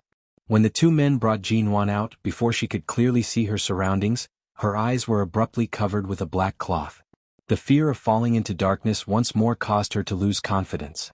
She frantically struggled, but the two men had already brought her to a car. There should be someone in the car. They no longer had the patience they had when tying her up. They harshly scolded her and pushed her with force. Jin Wan abruptly felt as though she had been pushed into someone else's hands. Could it be that these people were Miss Su's people? What exactly was Su Shui's background? Her eyes were covered and could not see anything. Suddenly she was pushed into the car by those people. Outside T-City's largest underground bar, there was an endless stream of cars and neon lights. Among the rows of cars, Su Shui sat in a black Audi. From afar, she watched as Jin Wan was dragged out of a van by those people. She then watched as Jin Wan staggered as she was dragged into the bar. Only then did her lips slowly curve up. Her seemingly innocent face was dyed with sharp viciousness. After confirming that Jin Wan had already been brought in and would not be able to easily escape, she finally called for the driver to drive away. The black Audi drove out of the street near the bar. On the road, Su Shui's phone rang. She glanced at the screen and excitedly picked up the call. "Cousin, you're calling at this time. Is it to celebrate that I've helped you settle the matter?" Hearing the voice from the other side of the phone, Su Shui smiled widely. "You're still worried about me? Of course I won't take her life. What I want to do is to help you destroy her." In the car, only Su Shui's complacent voice could be heard. "Of course, if she dies, Mo Jingshan will only remember her forever. You won't have the chance to return to his side, and his heart won't be able to hold a place for anyone other than a dead person. But if she's destroyed, living in such a filthy state in this world, sooner or later, he'll lose his appetite for her. That Jin Wan is more vigilant than we thought. We were almost discovered by her. When she heard that I came from Los Angeles, she seemed to be especially sensitive to Los Angeles. I think she already knew of your existence a long time ago. No matter how vigilant she is, didn't she still end up in my hands? If it weren't for the fact that Uncle has grounded you at home and you personally came from America, this show would have been even more exciting. If Mo Jingshan hadn't issued a warning to the Su family, Uncle wouldn't have grounded you. Even I feel it's a pity that you missed this good show, but don't worry. Leave this to me. I'll definitely beat the Jin Wan until there's no place left unscathed. I'll completely lose to you both physically and mentally. Su Shui was still talking to her phone. All of a sudden, the car she was sitting in screeched to a halt. She had just hung up the phone when she lost her grip and abruptly dropped it. She raised her head and was about to scold the driver with a cold expression when the corner of her eyes suddenly paused. Chapter 197. It was a black off-road vehicle. It decisively forced her car to stop. Su Shui's hand paused as she was about to pick up her phone. She stared ahead and suddenly said, "Drive." The driver said hesitantly, "But Miss Su, the car in front? I told you to drive. Drive away immediately. Hurry. Go around that car." Su Shui ordered anxiously. The driver could only start the engine and quickly reverse the car. He then immediately turned the car around and drove in the opposite direction. Su Shui picked up her phone and gripped it tightly. She stared at the off-road vehicle in the rearview mirror. Seeing that the car was approaching at a merciless speed, she rushed to shout, "Drive faster! Faster!" The driver sped up. His gaze was fixed on the car behind. Silently, he sensed a murderous intent approaching and instinctively stepped on the accelerator. As they sped up, the black off-road vehicle also sped up. When they reached an empty road, the black off-road vehicle sped up even more. Seeing that she could not shake it off, Su Shui furrowed her brows and decided to give up the chase. She ordered the driver to stop the car in front. However, the moment the car stopped, Su Shui thought that the black off-road vehicle behind would also stop. At the very least, it would not hit her. However, the black off-road vehicle did not stop, nor did it slow down. Instead, it sped up again. By the time Su Shui reacted, the car had already rushed over. Pung! It was a loud sound that caused people's hearts to tremble. It was a huge collision. Su Shui's calm expression instantly turned pale. She sat in the car in a daze. Her car, which had been parked by the road, was forcefully knocked 2 or 3 meters away. The safety barrier by the side of the road had been completely deformed by the car. If the other party had used a little more force, her car would have rolled down the safety barrier. This road was lined with T-City's rivers. They were very high and very deep. If her car rolled down, she would definitely die. Her face was pale. She stared in disbelief at the dent in front of her car. After several seconds of silence, Su Shui slowly raised her head. She stared in shock at the unscathed off-road vehicle. The direction of the collision was so precise, and the hardest part of their car was used as a sharp blade. Was the person driving the car the bodyguard Mo Jingshan had arranged to stay by Jin Wan's side, or Mo Jingshan himself? Su Shui stared ahead with a startled expression. When the door of the black off-road vehicle opened and Mo Jingshan stepped out of the car, all the blood in her body turned ice cold. T-City's underground bar. When the door of the stuffy room was opened again, in just a few minutes, Jin Wan was already suffocated by the stuffy air, and her body was covered with a layer of sweat. When the door was opened, she subconsciously raised her head. Although her eyes were covered with a black cloth, she still listened carefully to the voice on the other side. "Is that her?" An unfamiliar and rough voice sounded in front of them. The people around him echoed, and it seemed like someone was calling that person boss. Jin Wan furrowed her brows. She was not very familiar with the underground bars in T-City, but under normal circumstances, the people in these bars were all involved in illegal activities. It was impossible for them to be good people. These people mostly walked on the edge of the illegal world and had some connections with the underworld. That Su Shui was even able to contact these kinds of people. Jin Wan could not help but wonder what exactly they did in Los Angeles. Her looks aren't bad. It's been a long time since I've seen such a beautiful one. Her skin is also so fair. She can definitely be sold for a good price. Bring her over. Afterward, someone came over and removed the black cloth from Jin Wan's face. Jin Wan narrowed her eyes. She was momentarily unable to adjust to the light and was unable to see the person clearly. Her ponytail was abruptly undone, and her long hair scattered messily across her shoulders. Very good. She looks even more beautiful and delicate like this. Wipe her face clean. We'll start selling her in 10 minutes. Jin Wan forced her eyes open and looked forward. She could only see a man with a knife scar on his face, dressed in a black trench coat. He had a cigar in his mouth and was commenting on her figure and appearance. After giving a few more instructions, he turned around and left.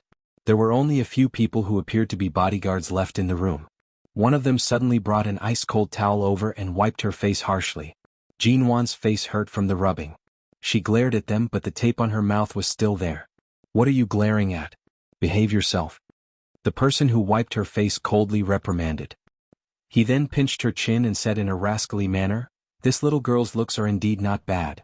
After we sell her for a good price tonight, I wonder if boss will bestow her to us to play with for a few days before selling her to the Philippines.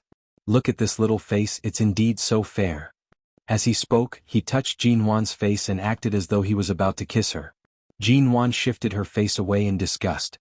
Her eyes were filled with anger and disgust as she glared at him. "Damn it, why don't you glare at me again? This old man will dig out your eyes." The man abruptly spat on the ground. He was extremely dissatisfied with her stubborn temper. If boss had not said that he would sell her for a good price later, he really wished he could rip off her clothes right now. Jean Wan continued to glare at him. The man used the towel to wipe her face and neck harshly again. He used a lot of force and rubbed her pale skin until it was slightly red. He then stopped and called for the others to bring her out. Afterward, just like in her previous life, Jean Wan was like a fish on a chopping board. She was tied up and thrown into the bar stands. The clothes on her shoulders were slightly torn, revealing her fair shoulders. Her hair fell down to cover them, half covering her face. Her eyes, which were sealed with tape, tried their best to hide the fear and helplessness in them. She stared coldly at the people in the bar and attracted the attention of most of them. Afterward, she did not pay attention to how much those people called out. She only knew that after the buyer was confirmed, she was directly brought down. She was thrown into the bar's basement. Her body was still tied up, and she was curled up on a single bed with a thin blanket. Although it was a basement, it was clearly prepared for those lovers. It was a very small room, but the decorations were very high-end. It was completely in the European style. Even the bed she was lying on was not cheap. There were also all sorts of waxes, candlesticks, whips, handcuffs, and other utensils. At this moment, the only light in the basement was a dim wall lamp. She narrowed her eyes slightly, carefully listening to the sounds outside. Chapter 198. Her bound hands were drenched in cold sweat. After confirming that the voices outside were far away, Jean Wan carefully turned the folding knife she had been holding in her hand for a long time. As it turned, the 5 million yuan check she signed was not completely useless. The person who bound her hands was indeed skillful in tying the rope around her wrists. It could be said that he had been quite righteous. She twisted her wrist forcefully and gradually, there was some space between her two hands. Then she slowly opened the folding knife. Remembering what the man had said before, she used the sharp blade to cut the rope between her index finger and middle finger forcefully. With her hands tied, it was really inconvenient for her to move. She had already spent a lot of time and effort on these actions. Right now, her body was covered in a layer of sweat, and she could not use the strength to cut the rope. She could only use the knife to grind it bit by bit. After grinding for more than 2 minutes, the rope broke. She did not dare to relax. Bit by bit, she used the intricate knot on the rope to untie it completely. Once her hands were free, she quickly tore off the tape on her mouth. Her mouth was most likely torn red. She endured the pain and held her breath. She bent down and used the knife to cut the rope around her feet. When she finally regained her freedom, she carefully stood up bit by bit. Her legs were already numb from being tied up. She staggered to the door and listened to the movements outside. It was as though these people were certain that she would not be able to escape and did not send anyone to guard the door. Earlier, when she was brought in, she knew that there was a narrow and dimly lit corridor outside. At the end of the corridor was a staircase, and up the staircase was a hidden door in the corner of the bar that was blocked by a sound system. Jean Wan tried to push the door and found that it was locked. No wonder there was no one guarding outside. She rushed to remove a thin black hair clip from the top of her head. In her previous life, perhaps this was the only time she could thank her previous life for her miserable escape experience. Everything in her previous life had taught her a lot. At the very least, she could open a simple door like this. It was not a security door, and she only needed a little time to open it. Jean Wan tried placing the hair clip by the doorknob toward the keyhole inside. She used force to poke the thinner side of the hair clip into the keyhole. Because she did not dare to make too much noise, she could only carefully push it back and forth in the keyhole. This basement only had a simple wooden door, and the lock was also a simple single lock. Time passed bit by bit. The anxiety in Jean Wan's heart grew heavier and heavier.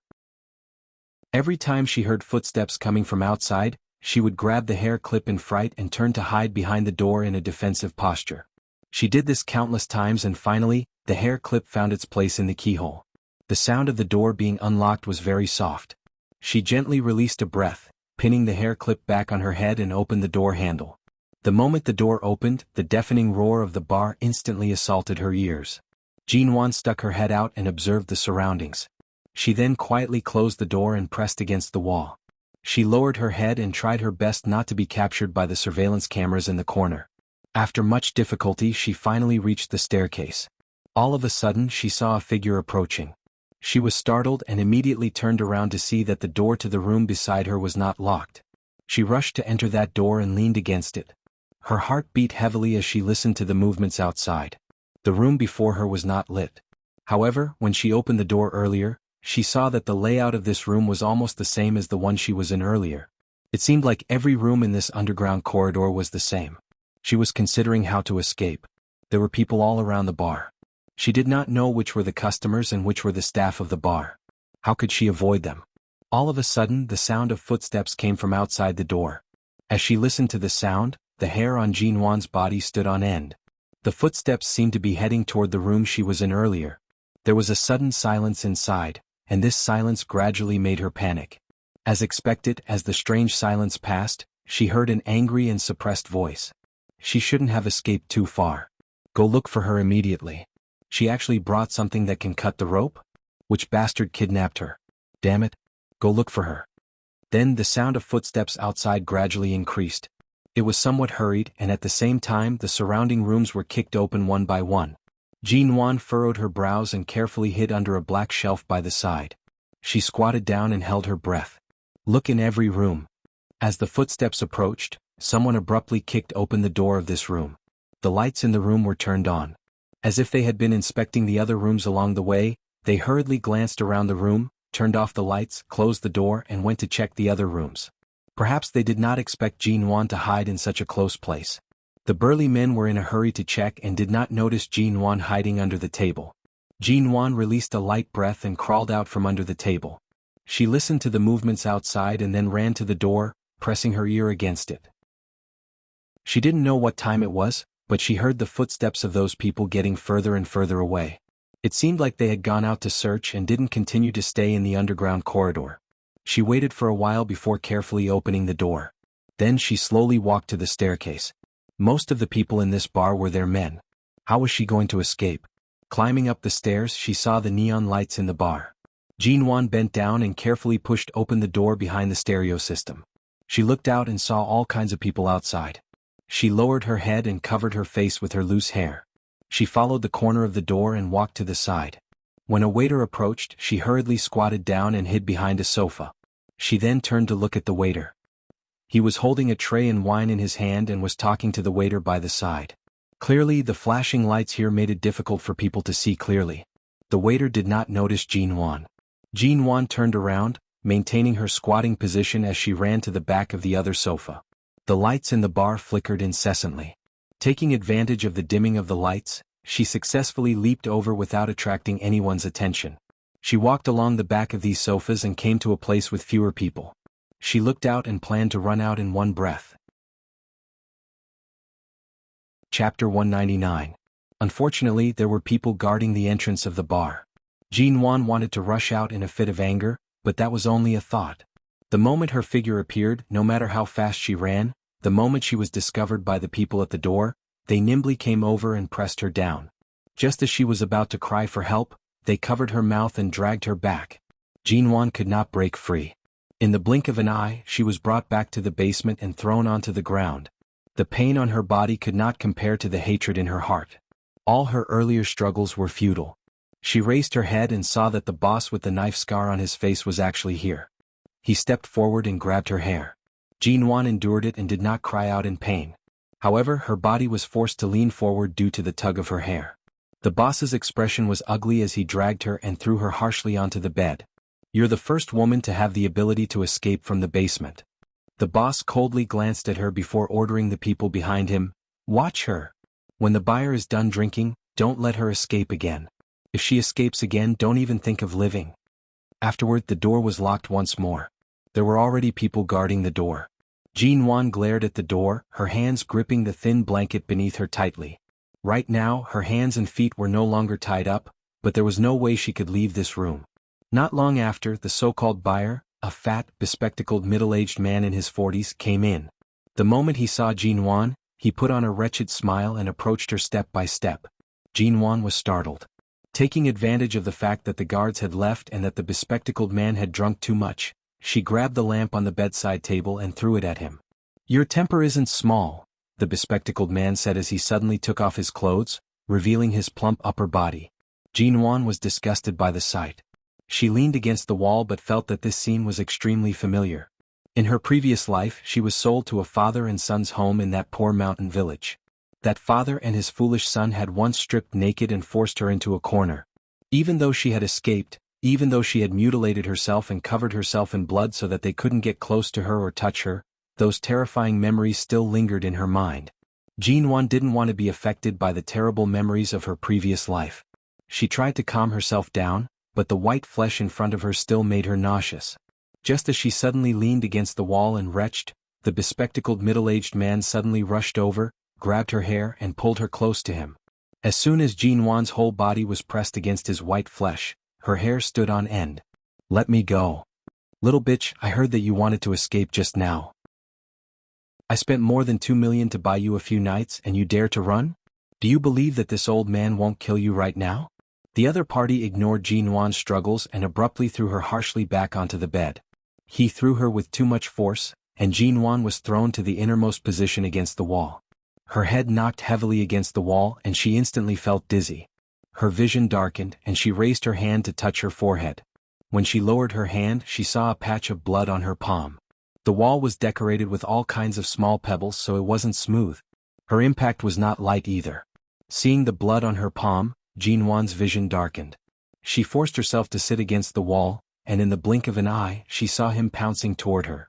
Her heart instantly beat wildly, but the moment she tried to move, she felt dizzy and could not move. She could only force her body to move slightly, but it was completely useless. "Don't touch me." Scram! At this moment, Jean Wan did not have the strength to struggle. Even sitting steadily was difficult. The sound of clothes being forcefully torn came from the air. She cried out in protest, but she suddenly felt the side of the bed sink. The bespectacled middle-aged man was pressing down on her with his fat body that was about to ooze oil. The bespectacled man took advantage of the fact that she did not have the strength to dodge and saw the blood flowing from her head. The smell of blood and her white skin stimulated his desires and senses. He frantically pressed her down on the bed, pressing down on her.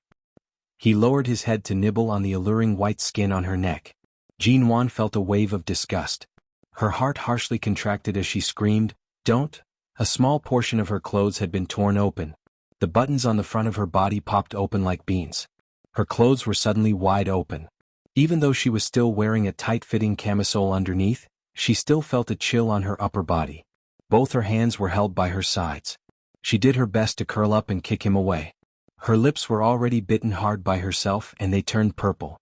Her entire body trembled violently. The scene of her struggling on the bed by her father in her previous life overlapped with the scene before her. Jean Wan wanted to calm down and protect herself, but she could not endure the double stimulation. Her entire body was on the verge of breaking down and screaming, "Smelly whore. You're quite strong." The bespectacled man pressed down on her. He lowered his head and was about to tear off her clothes. Jean Wan abruptly turned her head and bit down on his ear. She used the strength to bite off his ear.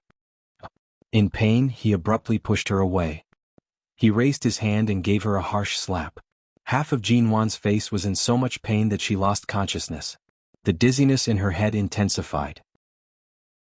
He abruptly grabbed her hair, looked at the blood on her forehead and the corner of her mouth, put down his hand that was covering her ear, and slapped the same side of her face harshly. Seeing that half of her face was already swollen, he finally put on an expression that said he wanted to trample her to death. Taking advantage of the fact that she no longer had the strength to struggle, he grabbed a corner of the blanket and stuffed it into her mouth to prevent her from biting him again. Jean Wan's breathing was heavy. Looking at the disgusting face and white flesh in front of her, she suddenly retched. Suddenly she heard the sound of police sirens near the bar. Jinwan thought she was hearing things. Her weak body was pressed against the bed by the bespectacled man. He tugged at her hair with one hand and tugged at her jeans with the other. Because the zipper of her pants was slightly tight, he used both hands to tug at it while cursing. Jinwan wanted to get up and push him away, but she really could not muster up any strength. Just as the zipper was pulled open, the bespectacled man's eyes brightened. He scolded her again, calling her a smelly whore. He used force to pull down her pants. All of a sudden, a loud ping came from the tightly shut basement door. It was kicked open. Her vision was blurry. Jinwan did not even have the strength to turn her head to look. She could only see Mo Jingshan's face from the corner of her eye. Chapter 200. The bespectacled man's hand was still pressed against Jinwan's body, tugging on the zipper of her pants without letting go. This unbearably filthy scene caused her blood to turn cold. When she turned to meet Mo Jingshan's gaze, she felt as though she had fallen into an ice cave. Mo Jingshan's clear eyes were already filled with a storm that was akin to a landslide or tsunami. Jinwan was dazed for a moment. Wasn't he still in High City? Why was he in T-City? Could she have been so agitated that she was hallucinating? However, she could not speak. She could only stare in that direction with a pair of blank and empty eyes. It was as though it was the only warm light in the darkness of despair. It was as though it had saved her from the terror of her previous lives, allowing her to finally breathe. She could barely see how he had come over. She only knew that the bespectacled man on top of her suddenly cried out in pain. The sound of bones breaking rang out as though someone had twisted his arm. She tried her best to focus and saw that Mo Jingshan was within arm's reach. His cold eyes did not even blink as he twisted his arm, throwing the wretched bespectacled man off the bed. She felt her body lighten, and in an instant she felt a familiar coat with a clean and refreshing smell covering her body. Jinwan closed her eyes tiredly, forcing her tears back. By her ears, the bespectacled man's pained cries rang out one after another. She did not know what Mo Jingshan was doing, nor did she wish to look. Right now, even if some people here were to lose their lives, she would not care about the law or human nature. The man fell to the ground and was kicked again. He was kicked 2 meters away and slammed into the wall. His head slammed heavily against the cobblestone wall, and he cried out in pain. His face was flushed red from the pain, and he pointed shakily at the man who had suddenly barged in. He wanted to speak, but the sound of the door opening drowned him out. Feng Ling rushed in. When she saw the scene inside, she immediately understood something. She was about to enter when she suddenly heard Mo Jingshan's cold voice, "Close the door." Feng Ling glanced at Jinwan, who was lying on the bed, and subconsciously closed the door behind her, cutting off the gazes of the police outside. Jinwan was still in a daze when she was suddenly supported up. She opened her eyes to see Mo Jingshan's face. She wanted to ask why he had come to T-City, but when the words reached her lips, the slightly dried blood on the corner of her lips and her swollen face caused her to furrow her brows. Before she could speak, she heard Mo Jingshan whisper by her ear, "If it hurts, don't speak. I'm here." Although his voice was cold and low, he was gently coaxing and comforting her. At the same time, he wrapped the upper half of her body tightly with the coat she was wearing. He then raised his hand to push aside the hair on her forehead that was stained with blood. When he saw the wound on her head, he gently turned her face to check the palm marks on her face. The killing intent in his eyes was obvious. Although Jinwan knew that she was out of danger, her body was still trembling instinctively. All the struggle and fear from before were still spreading in her body and mind. She wanted to calm herself down, but the scenes from her previous life kept dominating her rational nerves. Her body was trembling, her hands were trembling, her eyes opened and closed, and her eyes were bloodshot. Her eyelashes were trembling, and she tried hard to hold back the tears that were on the verge of falling. Mo Jingshan held her trembling body tightly, gently caressing her hair mixed with blood and sweat as he whispered, "Don't be afraid. I'm here in front of you. It's all over. Be good and close your eyes. Don't listen. Don't look." Jinwan did not move. Mo Jingshan raised his hand and gently covered her eyes. "Don't be afraid, okay?" Feng Ling saw Jinwan's sorry figure and the blood on her head and abruptly kicked the middle-aged bespectacled man's crotch harshly. The subsequent scream caused Jinwan, who was leaning against Mo Jingshan's arms, to tremble. It was as though every time she heard this disgusting man scream, she would be stimulated in a different way. Cripple him and gag his mouth. He's too noisy. Mo Jingshan saw that Jin Wan could not take any stimulation right now and sternly ordered. Feng Ling quickly grabbed a piece of clothing on the ground, rolled it into a ball and stuffed it into the man's mouth. She then stepped on his leg, and when he kept groaning in pain, she gave him a roundhouse kick on the head. Right now, only muffled cries of pain could be heard in the basement. The bespectacled man's head was covered in blood and sweat. In the end, he leaned against the corner of the wall and fell to the ground. He looked at the short-haired woman in front of him with a frightened expression. He trembled and tried to move back, but was still kicked harshly by Feng Ling.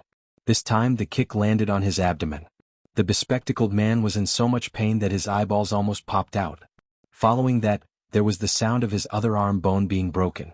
Even though his mouth was gagged, the miserable groans were enough to tell what kind of inhumane torture and revenge he was currently enduring. Jin Wan closed her eyes and leaned against Mo Jingshan's chest. Her eyes were covered by him and she could not see anything here. However, the red and swollen patch on her pale face was still shocking. Miserable groans followed one after another. Jin Wan's hand suddenly touched the folding knife that she had previously thrown by the bedside. Her movements faltered and she suddenly gripped the knife tightly. In a hoarse voice she said, "Jingshan, put me down." Mo Jingshan glanced at her and released her. Although Jin Wan was in a sorry state and her head was covered in blood, with Mo Jingshan's clothes draped over her, she still felt a special sense of security. She turned her eyes toward the bespectacled man who had been tortured to the point where he wished he was dead. She abruptly got off the bed. Feng Ling turned back to look at her. She saw that Jin Wan was staggering and could barely stand. She rushed over to support her but was stopped by Mo Jingshan's gaze. Seeing that Mo Jingshan did not move to stop her, Feng Ling faltered and took a step back. As expected, Jin Wan opened the folding knife in her hand. Her reddened eyes stared at the disgusting man in the corner who was barely breathing. Seeing the white, fleshy flesh on his body, the scenes of that small village in her previous life flashed before her eyes. She did not know where she got the strength from, but she abruptly pounced forward and ruthlessly stabbed the knife in her hand into his palm. The bespectacled man's entire body convulsed in pain. He opened his bloodshot eyes and stared at her in disbelief. This was the hand that had ripped off her clothes earlier. Jin Wan forcefully pulled out the knife and stabbed it into the base of his thigh. Seeing blood gurgling out, her heart that was filled with suppressed fear finally felt a little better. She continued to brandish the knife in her hand. Her eyes did not even blink. Not only did she stab once, she stabbed again and again.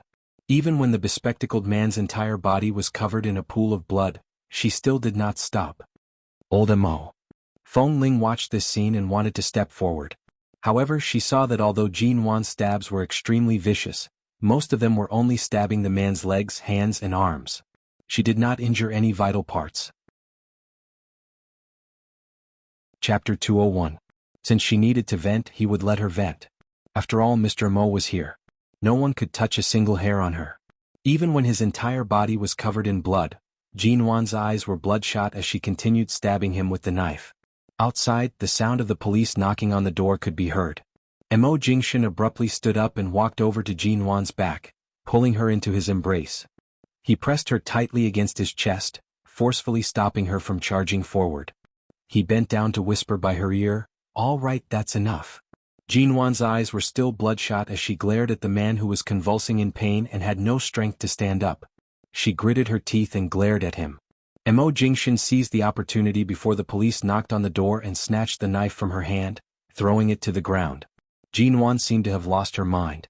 She struggled desperately to break free from his embrace and continued to charge toward the man. Mo Jingshan pressed her down. "Wan, calm down." Jin Wan did not listen and continued to struggle. Mo Jingshan abruptly turned her around, forcing her to face him. His deep, black eyes stared at her. "Jin Wan." After seeing Mo Jingshan's face clearly, Jin Wan's movements stiffened. She no longer struggled and only stared at him in a daze. Her bloodshot eyes stared into his black ones. His heavy voice carried a hint of coaxing by her ear, calming her agitated and violent emotions. "I'll make them pay the price they deserve. Those who shouldn't be breathing won't be spared. Right now you need to calm down and rest. If you're injured, you need to go see a doctor. Don't make me worry. Be obedient." Jin Wan stared at him for a long while before softly leaning into his embrace. She closed her eyes, her head drooping weakly against his chest. "Mrs. Mo." Seeing that she had fainted, Feng Ling furrowed her brows. Her gaze was filled with worry and heartache. Mo Jingshan did not speak. He wrapped Jin Wan tightly with his jacket and carried her up by the waist. His cold eyes glanced at the half-dead man covered in blood on the ground. Cooperate fully with the police's investigation. Capture all the hidden gangs in this underground bar. Before dawn, I want none of them to be spared. Feng Ling nodded and did not speak further.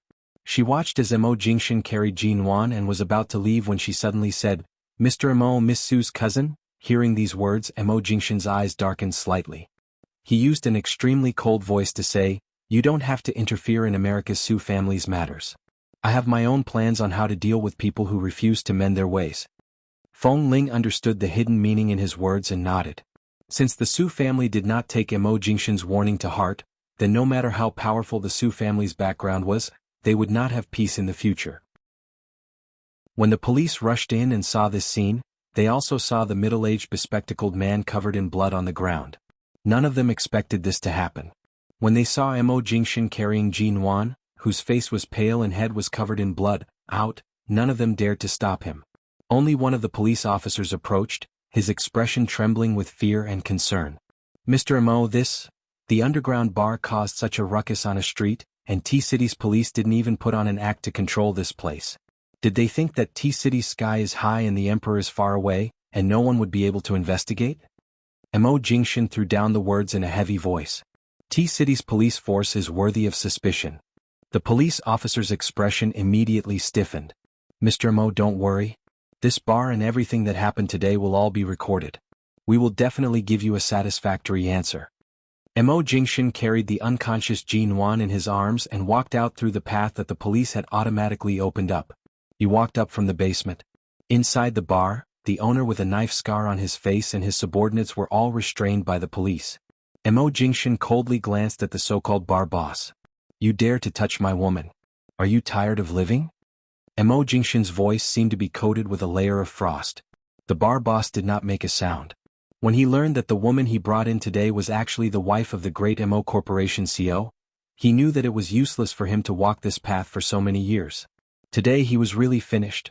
By the time Jin Wan was brought out of the bar, it was already late at night. There were more than 10 police cars parked outside the bar. Even though she was unconscious, she did not feel safe.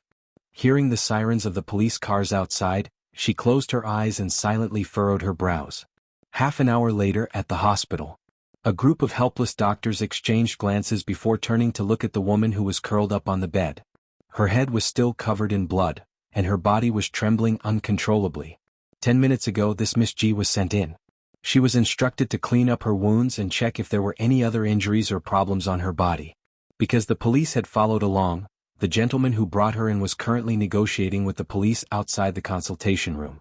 However, this Miss G had already been here for more than 10 minutes. Even now, she did not allow any of them to touch her. Regardless of whether it was a doctor or a nurse or a man or a woman, no one was allowed to approach her. Even a harmless-looking and considerate nurse handed her a glass of water, wanting her to drink some water to calm down, but the glass was pushed away and dropped by her. It could be seen that her emotions were very unstable, and she must have suffered a huge shock. Her eyes were unfocused, and only the trembling of her body showed that her condition was not very good. "Miss G." The doctor looked at her registration book and then at her name. He tried his best to comfort her. "You're safe now. This is the hospital. We're going to help you deal with your wounds. The blood on your head is about to scab. If you don't deal with it, bacteria will grow in the wound. I hope you can." Jin Wan seemed not to hear him. As the doctor approached, she abruptly curled up her legs, hugged her knees with her arms, and buried her face in her knees, motionless. The doctor was about to take advantage of her silence to help her over, but Jin Wan suddenly raised her head and looked at them warily with red eyes. It was as though she would bite off the wrist of anyone who dared to touch her. Like a wounded little beast, she licked her wounds and did not allow anyone to approach. The doctor had no choice. Not to mention examining her, they couldn't even approach her to touch her. Although her clothes were only slightly torn, her inner clothes were still there. Her pants and all the important parts of her body were not touched, and she did not suffer any irreparable damage. Jin Wan seemed to have suffered more than this simple stimulation. In her heart, there seemed to be a huge black hole that had been dug out today. There were countless scars in it. She was afraid of exposing them, but she could not hide them in her heart. Chapter 202. Seeing him come in, the medical staff all turned to look at the man with a strong aura. Mo Jingshan was still dressed in the same clothes. His shirt was stained with some blood from Jinwan's head, but he did not look disheveled. Seeing this cold and tall man with a cold and solemn expression on his handsome face, all the medical staff in the consultation room were afraid of his clear and cold gaze. After all, he had sent her in for more than 10 minutes, but no one had been able to treat Miss G's wound. Sir, Miss G doesn't want us to touch her. One of the doctors spoke up. Her emotions are unstable. We're afraid that if we forcefully touch her, it will add too much burden and agitation to her heart. You see, Mo Jingshan looked at Jinwan, who was surrounded by several people, pursed his thin lips coldly, took long steps and went straight over. When he approached, Jinwan was still curled up there helplessly and did not even raise her head. He had never seen Jinwan like this. The Jinwan he saw was cheerful and bright. Although her personality had changed a few months ago, she was still the same as before.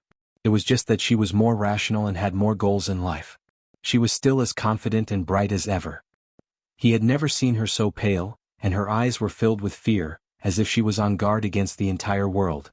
She even curled up there, her body trembling non-stop. She didn't dare to look at anyone. She put her hand by her mouth and bit her finger hard. It was as if there was something that she couldn't bear and was constantly disturbing her rationality. Mo Jingshan bent down, carried her from the corner of the wall by the bed, stroked her back and said softly, "You are injured. You need to see a doctor. Be good. We'll go back after treating your wound." Hearing Mo Jingshan's voice, Jinwan slowly raised her head. She could not hide the frightened expression on her face. However, because she saw that the man beside her was Mo Jingshan, although she did not resist his touch, her eyes were still full of wariness. Seeing that she had become obedient, the doctor wanted to take the opportunity while she was being held by this man to clean the blood on her head with alcohol cotton. However, before he touched her, he heard the woman's low and cold voice. "Don't touch me, doctor."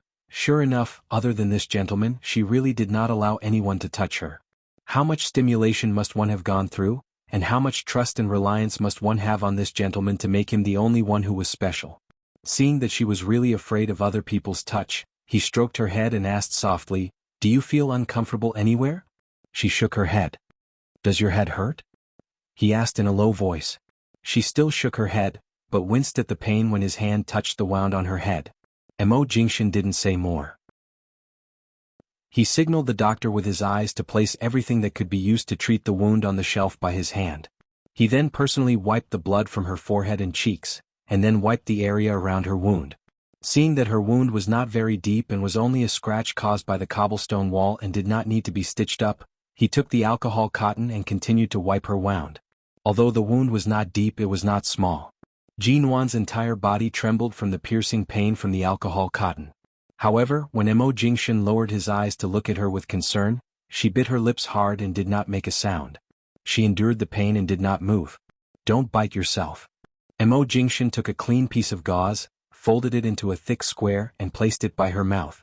When Jinwan bit the gauze, he continued to disinfect her wound. During this time, Jinwan did not make a single sound of pain. However, her increasingly pale complexion revealed how much pain she was in. Finally, Mo Jingshan put the gauze on her wound and stroked her hair that was stained with blood and sweat. He used a rubber band borrowed from the female doctor to tie her hair to the back of her head and asked for an ice pack to apply on the swollen side of her face. After doing all this, Jinwan leaned against his chest and did not speak. She still did not allow anyone to touch her and was not allowed to do any checkups. He repeatedly asked if she was feeling uncomfortable. After confirming that there were no other problems, Mo Jingshan brought her out of the hospital. After returning to the condo, Jinwan quickly fell asleep. However, nightmares kept coming and she would wake up every 5 minutes. Even though Mo Jingshan had been holding her to sleep, she would still wake up frequently. Each time she woke up, she would stare at the lights in the room for a long time, as though trying to ascertain where she was. Only when she gradually calmed down and was certain that she was safe did she close her eyes again. Not long after, she would wake up again. This repeated until the wee hours of the morning. Only then did she sleep a little longer. However, in her dreams, her hands were still tightly gripping onto Mo Jingshan's sleeves, as though she was afraid that he would leave and leave her alone. In the wee hours of the morning, everything was silent. Mo Jingshan's phone vibrated by the bedside. He glanced at Jinwan, who had slept peacefully for more than half an hour in his arms. He reached for the phone, glanced at it and picked it up. The other party clearly did not expect him to pick up the call. After so long he had been ignored countless times. However, this time he actually picked up. Jing Shen. A clear and pleasant female voice came from the other end of the phone. I'm very sorry about Shui's matter. She is. After that delivery incident, I warned you not to touch Jinwan. Did you ignore my words? The man's voice carried a chill that could penetrate one's heart. The icy temperature seemed to have pulled down the temperature in the room. The woman on the other end of the phone was about to speak when she heard him coldly say, regardless of whether it's you or anyone else in the Su family, since I've already given up on the last bit of tolerance I have for you from today onwards, you will know the consequences of provoking me.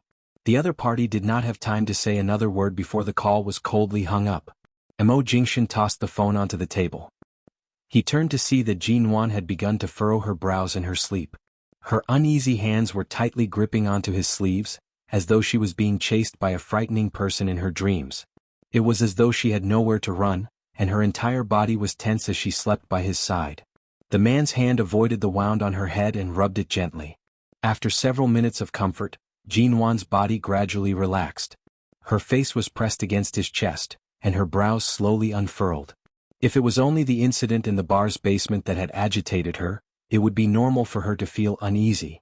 However, from her various actions, it was clear that the agitation she had received was not that simple. Chapter 203. Jinwan woke up from a dream. The moment she opened her eyes, the room was filled with darkness. She rushed to touch her side. It was not a familiar environment, but it was not unfamiliar either. The moment her hand touched the bedside lamp, the lights in the room abruptly turned on. At the same time, the curtains were slowly pulled open and sunlight shone in. The darkness in the room was replaced by a warm light. After seeing everything in the room clearly, she slowly released a sigh of relief. This was her apartment outside of T University. It was not the basement of the bar, nor was it the barren mountain village in her previous life where she could not even find a way out. She raised her hand to press against her head, recalling everything that happened last night. She was not sure if it was a dream or not, but the moment her hand touched the wound on her forehead, she immediately hissed in pain. The scene in the bar's basement filled her mind and her eyes panicked. At this moment, the bedroom door was opened, and she subconsciously raised her head. Mo Jingshan's tall figure stepped into the warm light of the bedroom. Jinwan's tense emotions immediately relaxed. She released the hand that was tightly gripping the blanket. I thought you were in High City? I can't go back for your birthday, but I have to come over. Mo Jingshan's gaze was clear, as though everything that happened in the bar's basement last night had already passed. He did not continue to agitate her. The man sat down by her bedside. Jinwan instinctively raised her hand to hug his neck, burying her face in his shoulder. She breathed in the clear fragrance of his body, closed her eyes and softly said, "Thank you." To Mo Jingshan these two words were meaningless. In fact, they should not have come from her mouth. But to Jinwan these two words were the most important. Thank him for bringing her back from the hands of those vicious people who preyed on the weak. Thank him for preventing her from experiencing those terrifying and helpless experiences again. Mo Jingshan rubbed her head. What silly words are you saying? Does your head hurt? Jinwan raised her hand to touch her head, but before her hand could touch the bandage, he held her wrist. Although it's only a superficial wound, it's not small. Don't touch it carelessly. Jinwan raised her eyes to see that Mo Jingshan's arm was still wrapped around her. She could tell that he did not sleep last night and spent the entire night taking care of her. She was extremely glad that she had escaped last night and had not been defiled. Otherwise she would not know how to face this man now. But when she thought about how her body had been touched a few times last night, even if it wasn't an important part, it still made her feel uncomfortable. Did I not shower after I came back from the hospital last night? She only remembered that she fell asleep as soon as she returned. She had nightmares and did not have a clear impression of what happened last night. However, it was definitely a mess. Otherwise, Mo Jingshan would not have stayed up all night to take care of her. After you fell asleep, I helped you wipe off the bloodstains on your body. As he spoke, Mo Jingshan helped her tie up her hair. The man was clearly not familiar with combing a woman's hair. No matter how skilled Mo Jingshan was, there were times when he could not handle it. It took him a lot of effort to tie her long hair behind her head. After tying up her loose hair, he patiently said, "It's all in the past. Don't think too much. Go take a bath and relax. Don't touch water here." He gestured with his eyes to the wound on her forehead. Jinwan nodded. Seeing that she had adjusted her emotions well, Mo Jingshin directly went to the bathroom to prepare the water for her. By the time Jinwan entered the bathroom, it was already warm and steamy. She changed out of her soft and thin clothes and sat in the bathtub. She immersed her body in the warmth and felt as though she had finally found a warm and steady feeling. All of her thoughts, along with the slight pain from the wound on her head, slowly tugged at her nerves. She could finally calm her heart and carefully recall everything that had happened yesterday. She could not recall what happened in the bar's basement. Whenever she thought about it, she would still feel a lingering fear. If it were any other woman, they would not be able to let go of such a thing so easily. She could only rejoice that things did not go to the worst step. The cause of this matter was Su Shui. Since he clearly knew her identity and background, he still tried to approach her. His goal was most likely not as simple as making her lower her guard and asking someone to kidnap her. His true goal should be to gain a deeper understanding of her. Was this Su Shui related to Mo Jingshin? Su Shui was around 19 years old and not yet 20 years old. Thinking about the years when Mo Jingshin was in America, she should only be 14 or 15 years old. There shouldn't be any emotional ties between them. However, Jinwan could not be completely sure. After all, Su Shui came from Los Angeles and clearly hated and disliked Jinwan's identity as Mrs. Mo. So, who exactly was this person? Did she deliberately use such a method to ruin her? She was so young, yet her methods were so ruthless. Even if she was the daughter of Los Angeles' Swan Group, she would not be so vicious and merciless. The power behind Su Shui could not be underestimated. A 19-year-old girl was so familiar with these underground bar transactions and certain shady businesses. Even her actions were so ruthless and accurate. It must be related to the power behind her and her living environment. America, Los Angeles, the person behind Su Shui, perhaps this was everything related to Mo Jingshin. Jinwan took a long shower when she suddenly heard movements outside. She got up, changed her clothes and walked out of the bathroom. She saw Feng Ling standing by the door of the condo. She seemed to have just arrived. They've all been taken care of. Everyone who attacked Mrs. Mo in the bar last night, as well as their accomplices, have all been arrested. Not a single one escaped. Feng Ling was reporting the situation outside to Mo Jingshin.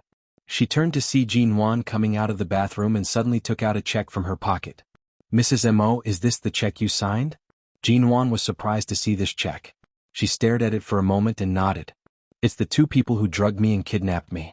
In order to save my life, I had no choice but to sign a check for 5 million yuan.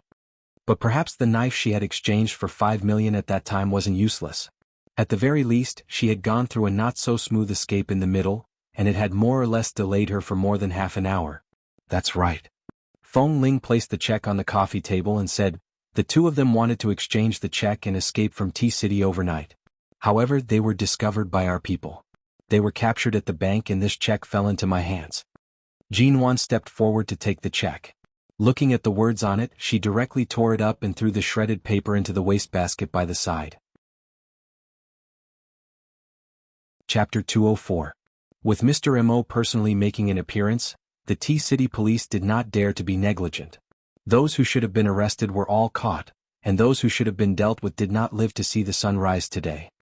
Hearing this, Jinwan subconsciously glanced at Feng Ling.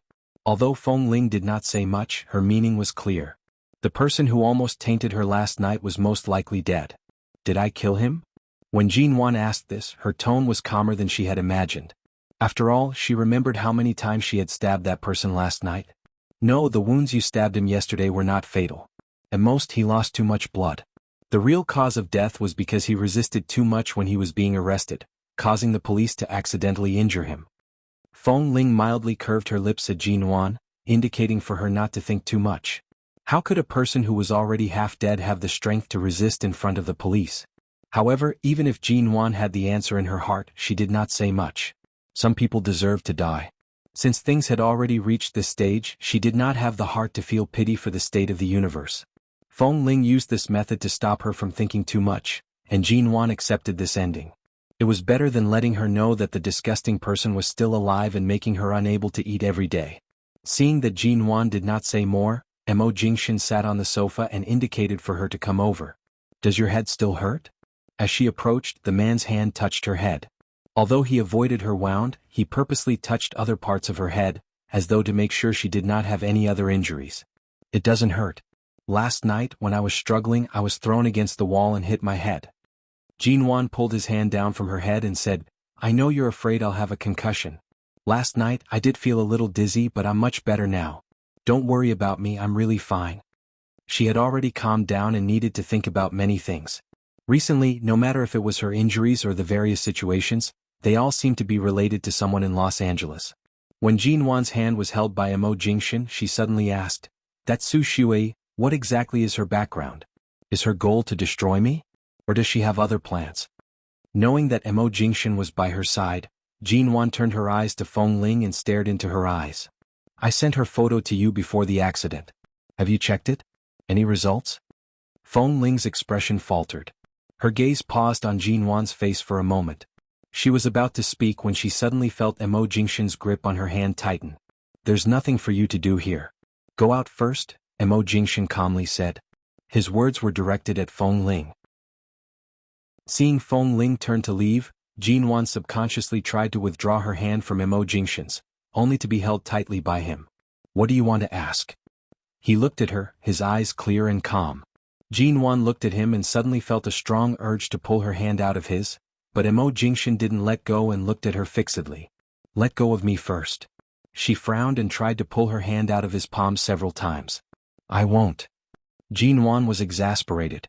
She wanted to be angry, but it wasn't the right time. She could only grit her teeth and ask, Is Su Shui the fiancé you had in America? Emo Jingshan stared at the woman who was sitting on the sofa with him. Her slightly pale face was clearly suppressing her emotions. There was even a piece of gauze stuck on the wound on her forehead. Under the light from the window, she appeared frail and weak, but she still had the stubbornness of trying to maintain her rationality. No, he answered. No. Jinwan's expression was surprised. Then why did she target me? Could it be that everything that happened before and after was just a coincidence? Su Shui came from Los Angeles. There shouldn't be any mistake about this. If she isn't your fiancé, who else could she be? It can't be that a woman who appeared out of nowhere is a lunatic who finds me an eyesore and wants to harm me, right? She must have a motive for everything she did. After being reborn, Jinwan was too good at enduring. After enduring for so long, she really couldn't take it anymore. After what happened last night, who could endure it? She stared at the handsome face in front of her and closed her eyes. She took a deep breath and tried to pull her hand out again, but she still failed. I don't have a so-called fiancé. At least for now, I only have you. Mrs. Emo Jingshan didn't allow her to pull her hand away. Just like that, they held hands and looked into her eyes. Things in America can't be explained in a few words, but you have to believe that from the beginning to the end, I only have you, Jinwan, as my woman. Although my past can't be considered a blank piece of paper, no woman has ever left a mark on it that shouldn't have. I'm your husband. I am now, will be, and will always be. Jinwan's expression still didn't soften. I'm not a domineering and unreasonable woman. I don't even care about your past and your past. I'm very realistic, so I only look at the present and what's in front of me. But the person who I've always ignored and didn't even consider deeply has challenged my bottom line again and again. She keeps trying to find a sense of existence in me. I can't tolerate it. I know. Emo Jingshan held her hand. I'll deal with it. How to deal with it? Up until now, she didn't even know who the person hiding in the dark was. Jinwan took a deep breath, suppressed her emotions and said coldly in a low voice, I have a headache. I'm going back to my room to sleep. With that, she suddenly stood up from the sofa and forcefully pulled her hand out of his grasp. Without another word, she turned and walked toward the direction of the bedroom without looking back. Emo Jingshan could see that she was really angry. She was just restraining herself and did not explode. However, it was clear that she wanted to be alone and did not want to talk to him. She did not want to talk to him at all. Jinwan directly entered the bedroom and slammed the door shut with a pang sound. She recalled the blood-stained wedding dress doll from last time and the thrilling events from last night. She wished she could dig 3 feet into the ground to find the woman hiding in the dark. Did she want to steal my man? Come on, if you have the ability, just fight me face to face. What's the purpose of hiding in the back and messing around? To drive a wedge between us? Or to make her restless? To do these things again and again to challenge her bottom line? Did he think she would be afraid? She knew she should be more rational now. She couldn't push Emo Jingshan away at this time. Otherwise, as Xia Tian had warned her, this piece of meat would be taken away without her knowing. But right now she was really angry. Chapter 205. Not long after, there was a knock on the door. Jinwan did not reply. She sat on the bed, holding her breath as she thought to herself. Forget it, forget it. This piece of meat was covered in gold. It was too precious and hard to guard. Whoever wanted to take it away could do so. She didn't want it anymore, all right? The door was knocked several more times. After a few seconds of silence, the man's calm voice rang out. Nwan. Jinwan laid on the bed, covering her face with the blanket. She was unwilling to hear his voice. Mo Jingshan knew that she had locked the door from the inside. His hand futilely twisted the doorknob. He softly said, Nwan, open the door. Jinwan did not make a sound. She buried herself in the blanket and used a silent method to respond. This woman's temper came as she pleased. There was no way Mo Jingshan would allow her to lock herself in the room like this. His tone became much harsher. Jinwan, open the door. Hearing his heavy tone, Jinwan abruptly sat up from the bed. She resisted the urge to throw the pillow against the door. I'm not opening it. My head hurts. I want to be alone. If you have a headache, go to the hospital. Why did you lock yourself up? Open the door. The man's voice was low and heavy. His tone was clearly colder. I'm not opening it. I'm not going anywhere. I want to sleep. Jinwan. Mo Jingshan, I don't want to talk to you right now. Do you want to open the door yourself or do I have to open it? Jinwan remembered that last night in the bar's basement, he had kicked open the sturdy door. He had many ways to open the door. She was indeed unable to stop him. She hugged the blanket and laid on the bed unmoving. She decided not to speak. Let him do as he pleased. After all, he was the one who bought this condominium. If he wanted to kick it, he could. After a moment of silence, Jinwan suddenly remembered that since he was the one who bought this condominium, he most likely had the keys to every room in this condominium. Thinking of this, she abruptly sat up and ran off the bed. She rummaged through the table and drawers by the bed and finally found the bedroom key in the drawer at the bottom of the bedside table. Seeing that the key was not in his hands, Jinwan finally relaxed. She placed the key back into the drawer and returned to the bed to continue covering herself with the blanket. Originally, she was just acting in a fit of pique, but after a while she fell asleep under the quilt. When she woke up again, it was already evening. The sunset hung in the distant sky, and the room was a little dark. She got up and glanced at the door that was still closed. Mo Jingshan actually did not come in. Moreover, there was no sound outside at all. Did he go out? Or did he simply fly back to High City out of anger after being ignored by her? She slept for a few hours, and in these few hours, anything was possible. Jinwan sat on the bed for a while and listened carefully for any movements outside. There really was no sound. She abruptly lifted the covers and got off the bed. She walked to the door and pressed her ear against it to listen again. The entire apartment was so quiet that it was as if she was the only one there. Jinwan opened the locked bedroom door. She slowly opened a gap and saw something on the ground in front of the door. She paused and couldn't see clearly, so she opened the door further. Just at the moment when the bedroom door was completely opened, as if everything had its own switch, the dim room in the evening suddenly lit up, especially the light in the living room, which set off the roses on the floor, particularly eye-catching. A large area in the middle of the living room was filled with roses, and the heart-shaped flower path in the middle was even more unique. Even in this heart-shaped flower path, there were even 21 cakes.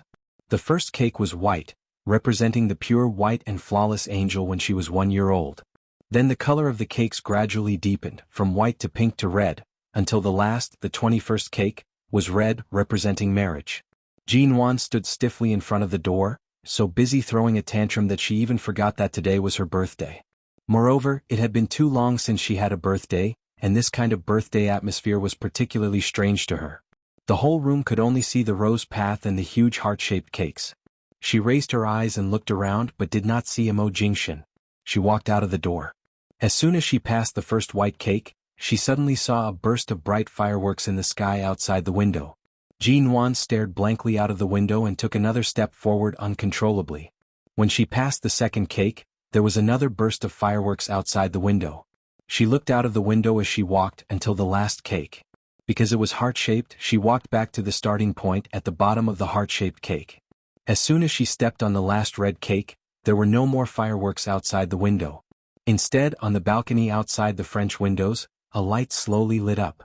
A man in a white shirt stood there. There was a fire in his hands and fireworks that had not yet been set off by his feet. Jinwan was stunned, subconsciously rushed over and opened the French windows. Looking for me? Mo Jingshan glanced at her with a calm smile, and the torch in his hand lit the unlit fireworks. Even when the bright and beautiful fireworks exploded in front of her, Jinwan was still looking at the man standing in the fireworks. She stood there, unmoving. It was as though the entire tea city was about to be shaken by this sudden rain of fireworks. Meanwhile, the person whose birthday was actually being celebrated stood there like a fool, staring blankly. She did not even know when Mo Jingshan walked over.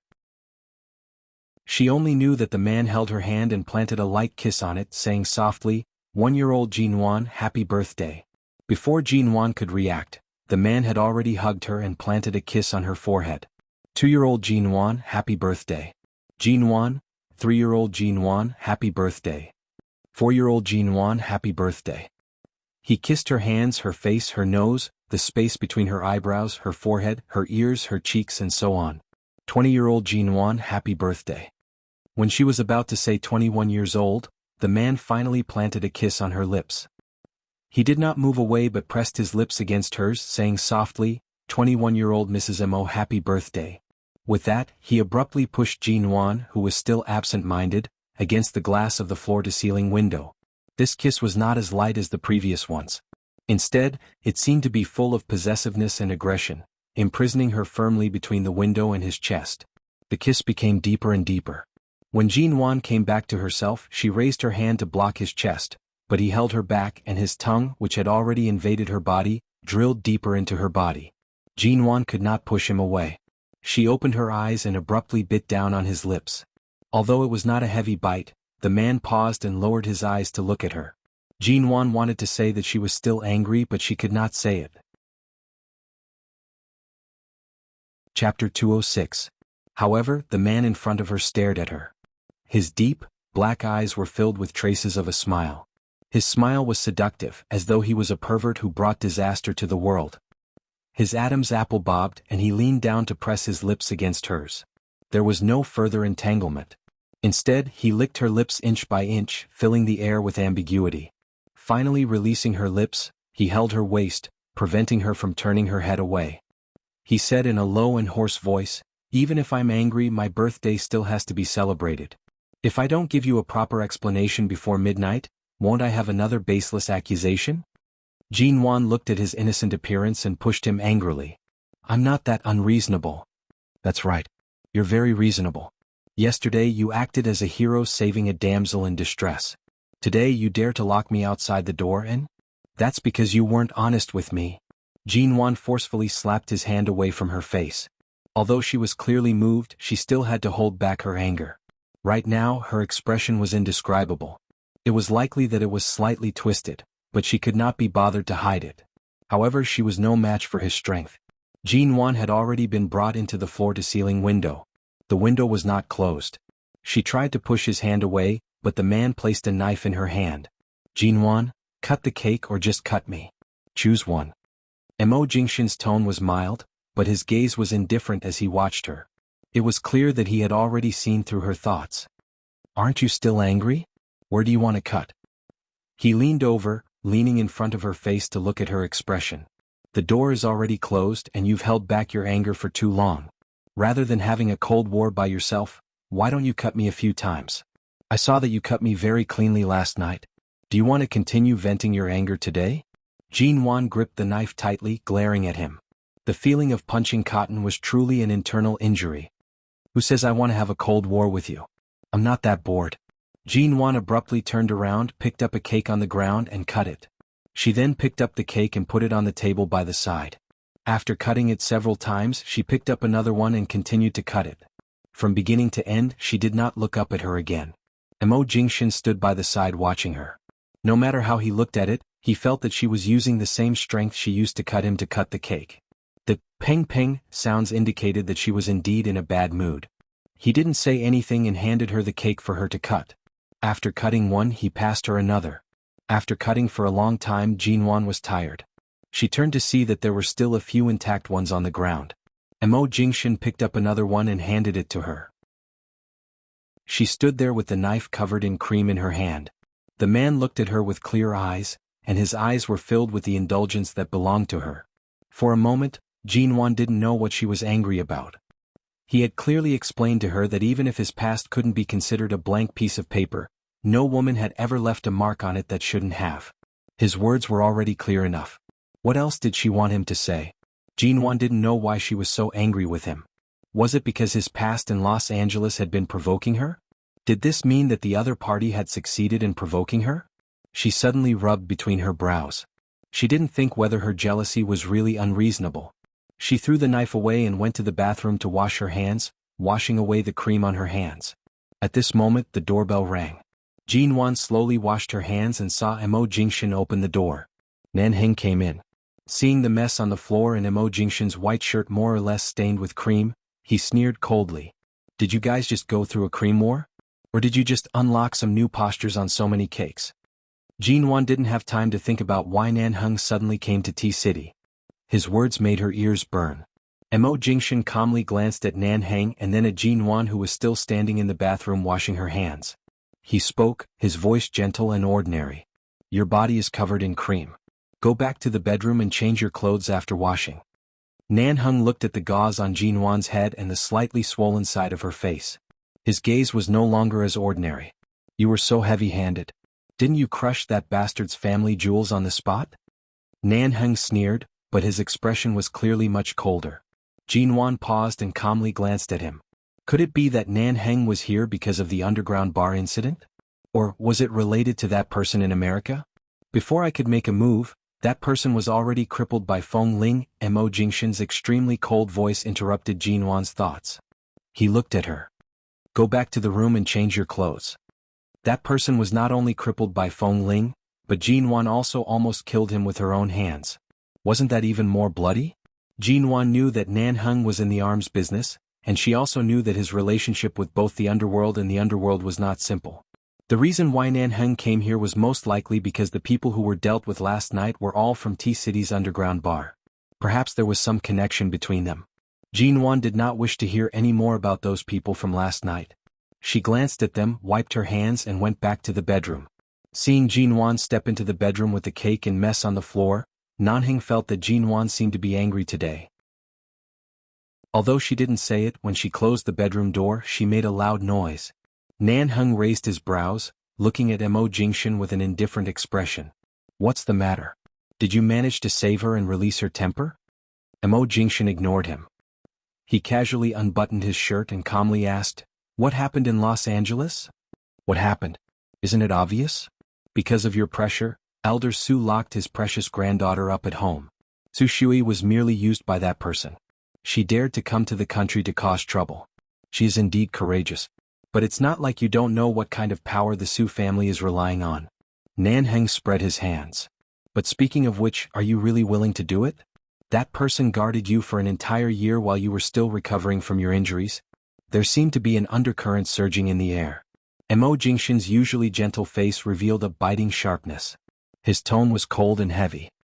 If it wasn't for my father's interference back then, taking advantage of the time when I was unconscious to plant such a person by my side, I wouldn't have mistaken her for my savior. Otherwise, why do you think she had the opportunity to guard me for an entire year? Chapter 207. When Nan Heng arrived, it was already evening. When Jinwan came out of the room, she saw that Nan Heng had yet to leave. Thus, she casually asked Nan Heng if he wanted to stay for dinner. In the end, this great sir actually agreed. At that time, Jinwan glanced at the uncleaned cake on the floor and the mess. She wondered if there was no need for her to be so polite to Mo Jingshan's two brothers. That night, Nan Heng looked at the takeout on the table, his lips twitching.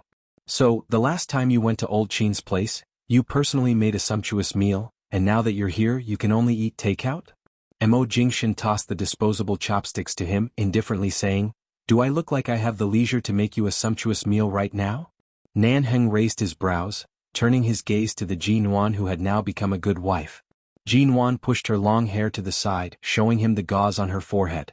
She used a casual tone like Mo Jingshan's to say, Do I look like I have the ability to make you a sumptuous meal right now?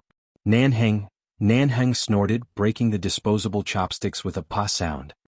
He did not waste any words and directly tasted the food, raising his brows. Fine, it's my fault for not coming at the right time and place. Thankfully, this hotel's chef's skills are not bad. It's barely edible. This was T-City's most famous hotel. It was said that the dishes were famous in the country. Yet at Nanhang's place it was barely edible? Jinwan also picked up her chopsticks. After taking a bite, she felt that this man was the one who said one thing but meant another. It was clearly so delicious. She had just sat down when she saw that Mo Jingshan had also come over. She paused and subconsciously began to add food to Nanhang's bowl. Come eat more. She kept piling food into Nanhang's bowl. Nanhang watched speechlessly as the food gradually piled up into a small mountain, suspecting that something was wrong with Jinwan's brain. Her man was just sitting by the side. Why was she adding food to his bowl? Was she purposely trying to disgust her man? Nanhang picked up the bowl that was piled high and glanced meaningfully at Mo Jingshan. Sure enough, he saw Mo Jingshan sitting there with an indifferent expression, as though he couldn't wait for him to finish eating and leave. Last time on your birthday I cut your cake and ate so much. Today is my birthday, so I should return the favor. You can cut whatever you like. Jinwan put the knife in front of Nanhang and piled the only 4 cakes that survived out of the 21 on the table. Although it was a gradient, the last few cakes were pink to red and they were all very bright colors. Nanhang took a look at Jinwan, picked up the knife with a faint smile, and casually pointed at the 4 cakes. Finally he looked at the last big red cake and the pair of dolls in wedding suits made of black, white and red chocolate. He picked up the knife and was about to cut it from the middle. Try cutting it. Mo Jingshan's tone did not change. When he spoke, his expression was indifferent as he coldly stared at Nanhang. Nanhang raised his brows and sneered. Jinwan said I can cut it as I please. Mo Jingshan's gaze casually shifted to the other 3 cakes, meaning that if he wanted to cut it, he would cut the other 3. If he dared to cut this cake with dolls, he would definitely not live to see the sun tomorrow morning. Nanhang sneered and put down the knife. Fine, I'm not the birthday boy. Besides, I'm really not interested in things like cakes. Jinwan indifferently responded. What a coincidence, I'm also not interested in cakes recently. Nanhang smiled mockingly. If you really don't want to eat it, I'll throw it away for you when I leave. Before he finished speaking, Mo Jingshan directly picked up the mouth of a fish from the takeaway box and threw it into his bowl, saying coldly, "Eat." Nanhang looked at the fingernail-sized fish mouth in his bowl. Did he want him to shut up? He suppressed his laughter. Your woman doesn't plan to eat this cake at all. It's clear that the 2 of us are not interested in sweets. If you don't throw this cake away, are you going to keep it at home and seal it as a fossil? Mo Jingshan raised his eyes and said coldly and indifferently, do you have a problem with me keeping it as a fossil? Don't care about him. More. Jinwan suddenly picked up all kinds of delicious food and put it into Nanhang's bowl. She raised her voice and interrupted, what else do you like to eat? I'll help you pick it up. Nanhang looked at Jinwan's expression with a forced smile and did not say more. Even though he did not usually like to eat meat, he still gave her face and ate some of the food in his bowl. He gave Jinwan another look. It went without saying that she dared to throw a tantrum with Mo Jingshan, but he did not have the ability to pick a fight with Mo Jingshan here. It was possible for him to cooperate with her and make things difficult for Mo Jingshan. The result was that Nanhang was chased out before he could finish his bowl of rice that was piled up like a mountain. Before he could eat his fill, he was almost disemboweled by Mo Jingshan's cold dagger. As if this was not enough, he even had to clean up the unfinished takeout box. In the end, Mo Jingshan even added a cold word, scram. Tsk, he finally understood what Qin sighting meant when he said they were going to torture him to the point of Stockholm Syndrome. It was indeed quite king inhumane. Tomorrow was Monday. Logically speaking, Jinwan should return to T University to continue her classes. However, Mo Jingshan did not seem to have any intention of returning to High City. It was likely that she would be resting in the condo tomorrow. Jinwan sat on the bed in the bedroom, holding a business management textbook in her hands. She planned to roughly read through the contents of Professor Lin's lecture tomorrow. The spacious bed was soft and the temperature in the room was adjusted. Although T-City hadn't entered winter yet, there was the sound of wind blowing tonight. Compared to the sound of the wind outside the window, this moment of silence actually gave one a sense of tranquility and security.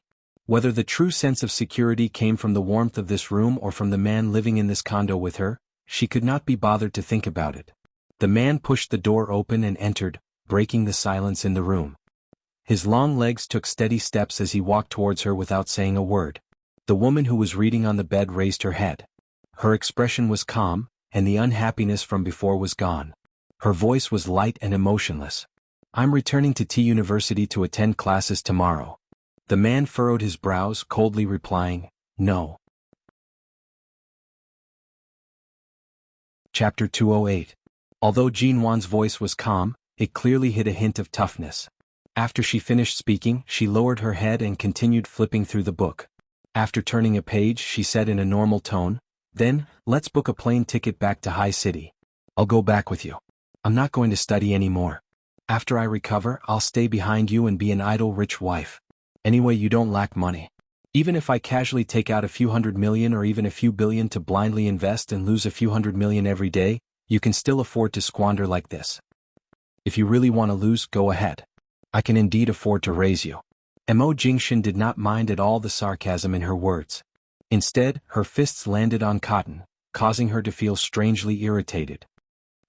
Jinwan forcefully squeezed out a cold word from her mouth.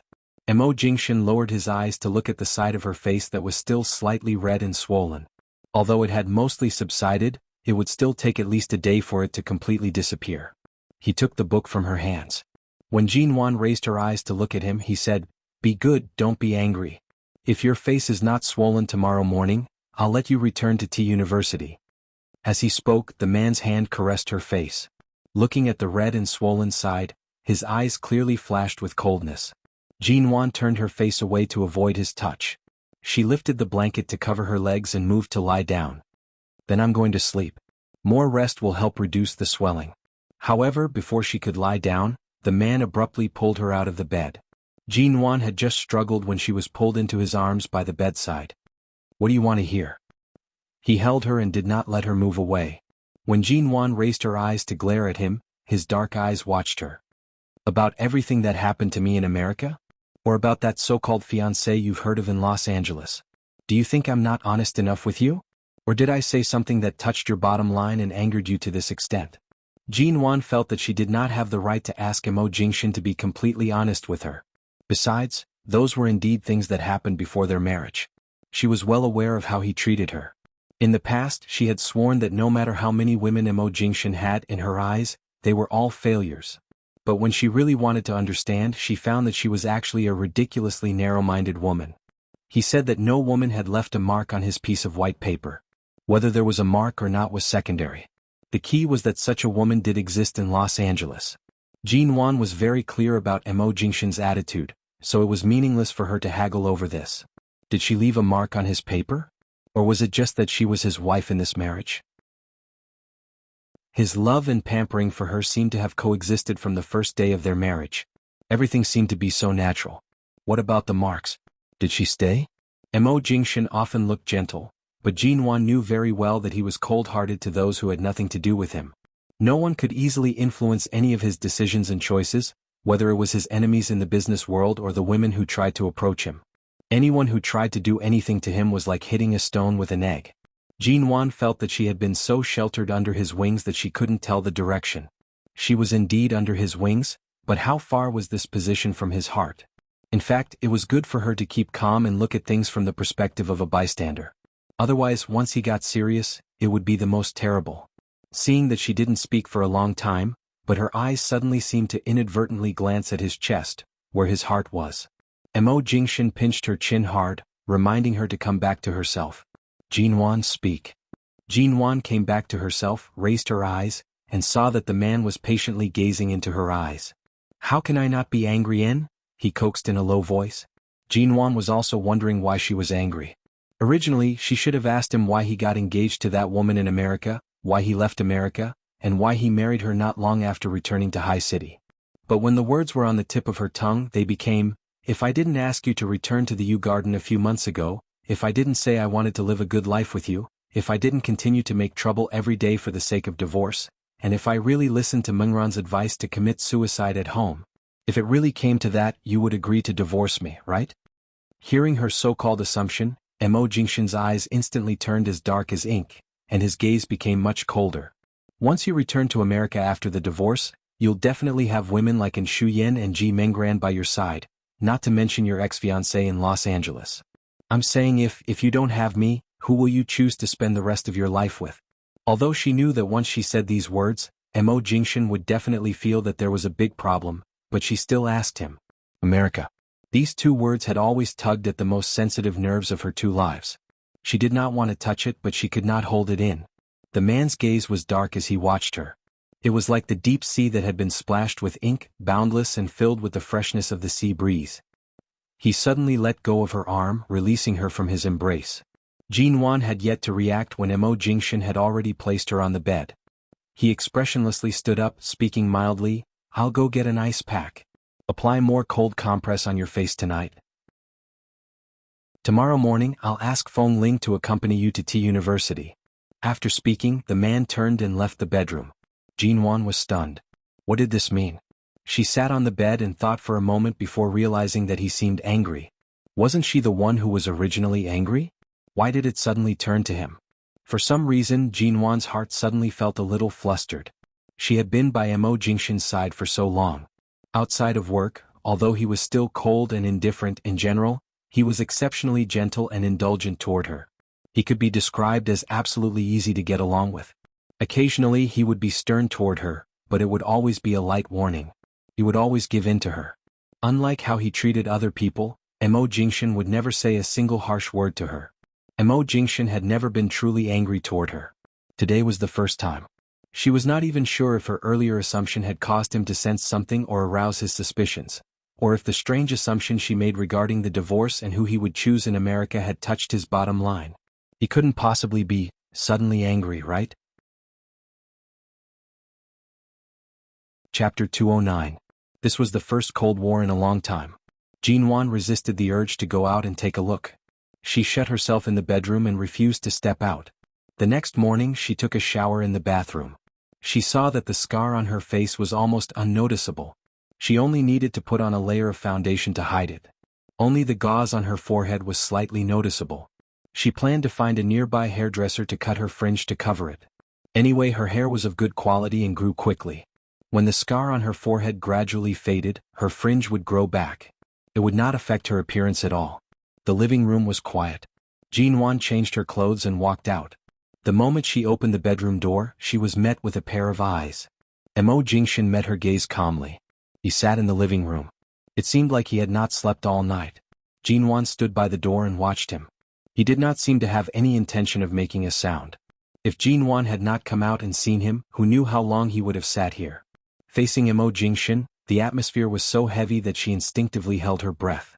At this moment, Feng Ling opened the door and entered. Clearly, she had received Mo Jingshan's notice to send Jinwan back to T University today. However, the moment Feng Ling entered, she sharply sensed the undercurrent between the two of them. She stood by the door in a daze and was about to turn to leave when Mo Jingshan called her back. Send her to T University. Feng Ling paused and could only turn back. She saw that Jinwan had already changed. Although there was a wound on her forehead, she seemed to be in good condition. However, the living room was eerily quiet. In the end, Feng Ling spoke up. "Madam, Mr. Mo has arranged a temporary transfer for me in T University's business department. From today onwards, I can follow you around in school. Don't worry, I'll do my best to keep a low profile. I won't let others know that I'm your bodyguard and won't affect your normal life." Temporary transfer? Then you'll live with me in T University? Jinwan looked at Feng Ling. Hearing that Jinwan still planned to live in school and not return to the condo, Feng Ling subconsciously turned to Mo Jingshan, who was sitting on the sofa. The man on the sofa did not speak, as though their conversation had nothing to do with him. "I'll follow wherever you live," Feng Ling replied.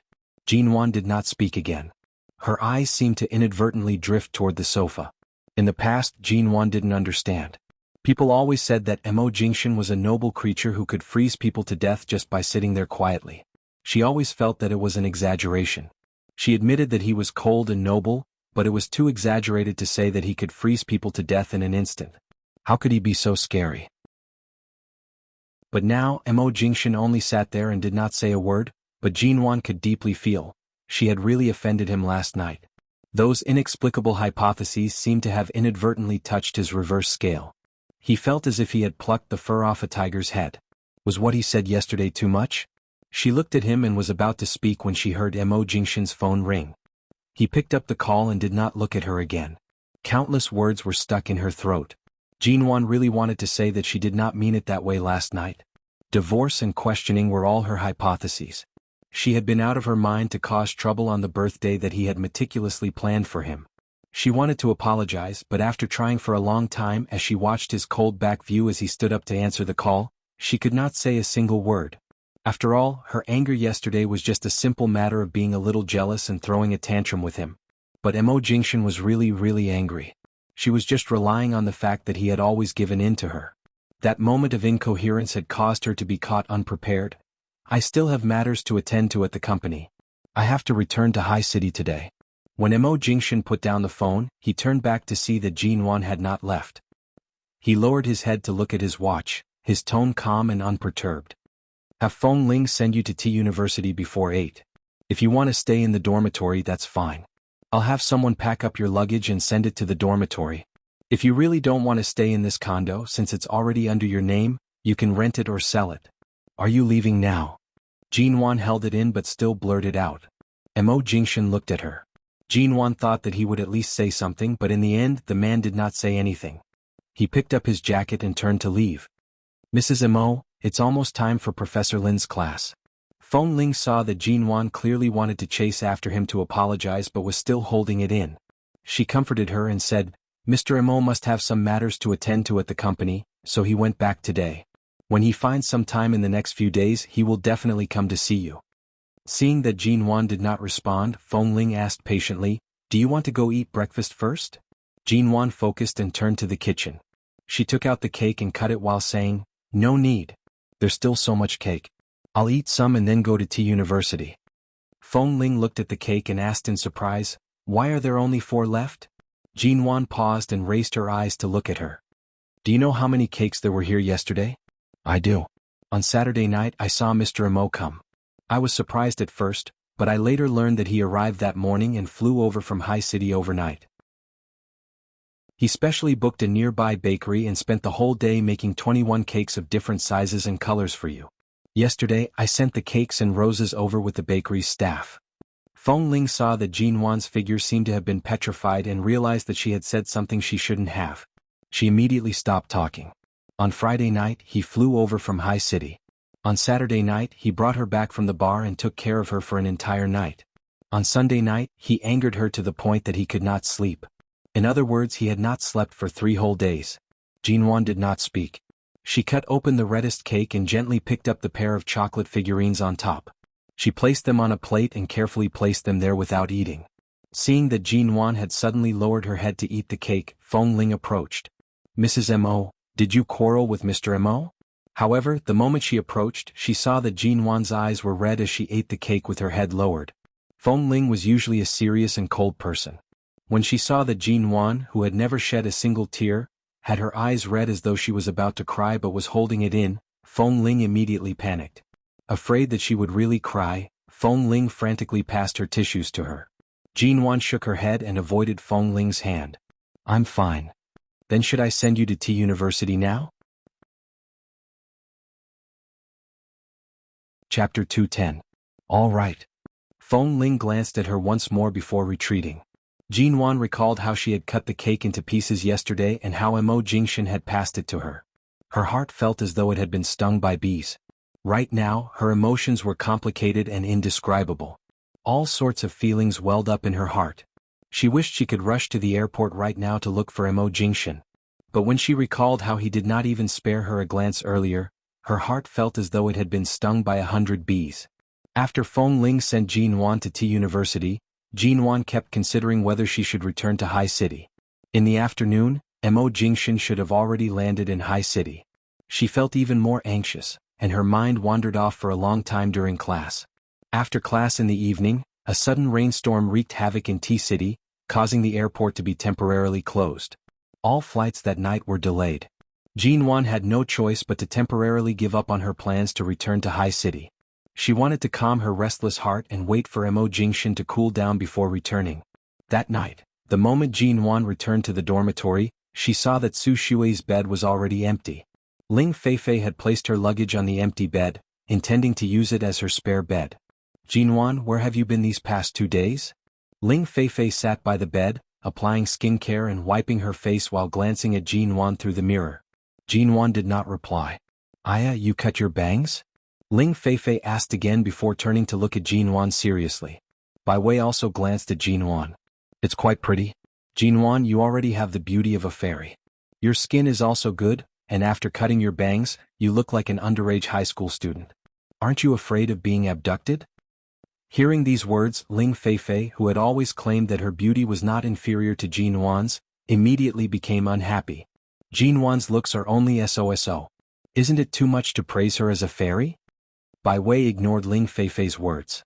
Seeing that Jinwan had been quiet ever since she entered, as though she had something on her mind, she decided to keep quiet and did not disturb her. By the way, Jinwan, you haven't been around these past 2 days. You don't know what happened to Su Shui, right? Ling Feifei's mouth seemed unable to stop moving as she suddenly brought up another topic. Jinwan looked at her and asked, even though she already knew the answer, what happened to her? Well, didn't you see that everything on the bed is gone? Ling Feifei glanced at the bed that Su Shui was sleeping on. I don't know what happened. Yesterday, many police officers suddenly came to T University. At the time, no one saw what happened. However, that very night, Su Shui suddenly left. It seemed like she had taken a leave of absence from school. Not even a shadow of her was seen. She disappeared without a trace. Professor Lin didn't tell us the reason either. Afterward, the dormitory's belongings were also removed. It was as though she had never entered T University before. Jinwan glanced at the empty bed next to her. Isn't Su Shui on good terms with you? Do you know why she left? Ling Feifei stared at Jinwan with a gossipy expression. She could not wait to interrogate her for some information. You clearly know that Jinwan won't be around these 2 days. Why are you asking so much? How could she possibly know? She and Su Shui haven't known each other for that long. Bai Wei said indifferently. Ling Feifei snorted. She disliked how Bai Wei always spoke against her. The 3 of them in this dormitory were completely from different worlds. After Su Shui left, would her bed be unoccupied? Hopefully no one else would come. Otherwise she would have no place to store her belongings. 8 in the evening. Ling Feifei was just about to place her belongings on the bed when Feng Ling appeared in front of the dormitory door. The 3 women stared at the short-haired woman who had suddenly appeared in the dormitory. Jinwan was actually quite surprised. She did not expect that Feng Ling would directly move into her dormitory. Did she really plan on being inseparable 24 hours a day? Had the incident that night scared Feng Ling out of her mind? When Bai Wei heard that a new temporary transfer student would be arriving today, she was not too surprised. However, she was still intimidated by Feng Ling's aura. Ling Feifei originally glanced at the door disapprovingly. She saw that Feng Ling was dressed in a black lady's t-shirt, black jeans and black leather boots. She was only carrying a black travel bag. She did not look like a daughter from an illustrious family who had received proper upbringing. She was especially disapproving and did not even plan on giving up the bed opposite her. Why is there another one? Ling Feifei said mockingly. Why does Professor Lin accept just anyone? It's fine if she's the manager of a small studio. But now, even female gangsters from the underworld can learn business management from Professor Lin? Don't speak so much. Is there a need for you to comment on what kind of students Professor Lin accepts? Bai Wei frowned and reprimanded her. Ling Feifei rolled her eyes toward the door. In any case, our dormitory is already full. This bed can't be emptied either. Go live in another dormitory. She's definitely here because of Professor Lin's arrangements. Why are you trying to coax her? Bai Wei really could not stand her. Bai Wei, why are you always rebuking me? Can't you see that I have so much luggage that I don't have anywhere to put it? Ling Feifei was unhappy. Bai Wei smiled coldly. I can't stand it. Who cares if you can't stand it or not? In any case, this bed is mine. 3 people are enough for this dormitory. I have to speak to Professor Lin. He can't let anyone else stay here. Ling Feifei appeared to be unwilling to give up the bed no matter what. Feng Ling coldly glanced at her. Jinwan was still wondering if she would be able to adapt to living in such a dormitory. She wondered if she should just return to the condo with Feng Ling. At this moment, Feng Ling walked in. She placed the black travel bag in her hands on Su Shui's bed. Just as Ling Feifei abruptly stood up and was about to ask her to take the bag away, she kicked the pink luggage off the bed. What are you doing? Ling Feifei was startled. She stared in disbelief at the various clothes that had fallen out of the luggage. She directly cursed with a shrill voice, "You dare to kick my things? You've dirted my luggage and clothes. Can you afford to compensate me? You've taken up my bed and wasted my time. Can you afford to compensate me?" Feng Ling coldly retorted. Under Ling Feifei's furious gaze, she sat down on the bed. Without even glancing at her, she only said coldly, Feng Ling, 23 years old. Since 200X, you've been the national martial arts champion for 3 consecutive years. You have a black belt in Taekwondo. Champion in Los Angeles in women's single combat. Coach of America's 11 base. Please advise me. The moment her words landed, the dormitory fell into a strange silence. Bai Wei and Ling Feifei stared at Feng Ling. Their eyes were about to fall out of their sockets. Ling Feifei appeared as though she had swallowed a fly. She could not say a single word. Chapter 211. As the saying went, evil people would be tortured by evil people. This was probably the logic. Ling Feifei was so angry that she abruptly got off the bed to pick up the luggage from the ground. She glared fiercely at Feng Ling's face, but the latter only glanced at her coldly. Ling Feifei immediately shrunk her shoulders and bit her lips. She unwillingly brought the luggage back to her own bed. Jinwan's smile was mild. She did not pay them any further attention and sat on the bed to read. However, it was as though she was in the day, she could not focus. The rain continued to pour outside. In order not to affect Jinwan's normal life in T University, Feng Ling did not take the initiative to greet her. Right now, Ling Feifei and Bai Wei's attention was focused on her. Jinwan could sit quietly on the bed for a while. A black belt in Taekwondo is already very impressive. There's actually martial arts and shooting? Bai Wei looked at the black-dressed Feng Ling with some surprise and attempted to chat with her. Feng Ling indifferently glanced at her. She remembered that Jinwan had told her about the 2 roommates' situations and personalities. She nodded slightly at Bai Wei. She did not look at her coldly, nor was she overly warm. It could be considered a simple greeting. Ling Feifei sat by the bed and muttered softly, "This is a female dormitory. Professor Lin actually allowed a tomboy to stay here. I'm starting to suspect her sexual orientation. In the future, even if I shower and change my clothes, I probably won't be able to return to the dormitory." Feng Ling appeared as though she did not hear anything. She kicked the trash can that had appeared by the bed aside. "Whose is it? Take it." Ling Feifei turned to look, and her expression turned even more ashen. She was about to scold her when she raised her eyes to meet Feng Ling's gaze. She bit her lips harshly and angrily dragged the trash can that had almost been kicked over back to her bed. She unwillingly scolded softly, "Lunatic." The next day, due to the heavy rain yesterday, the weather was slightly chilly. After class, Jinwan returned to the apartment outside the school to retrieve her coat. Even before she opened the door, Jinwan still held onto a sliver of hope that Mo Jingshan might not have left yesterday. Perhaps he had changed to an afternoon flight and was also delayed in T-City by the heavy rain. After all, Mo Jingshan had never been angry with her.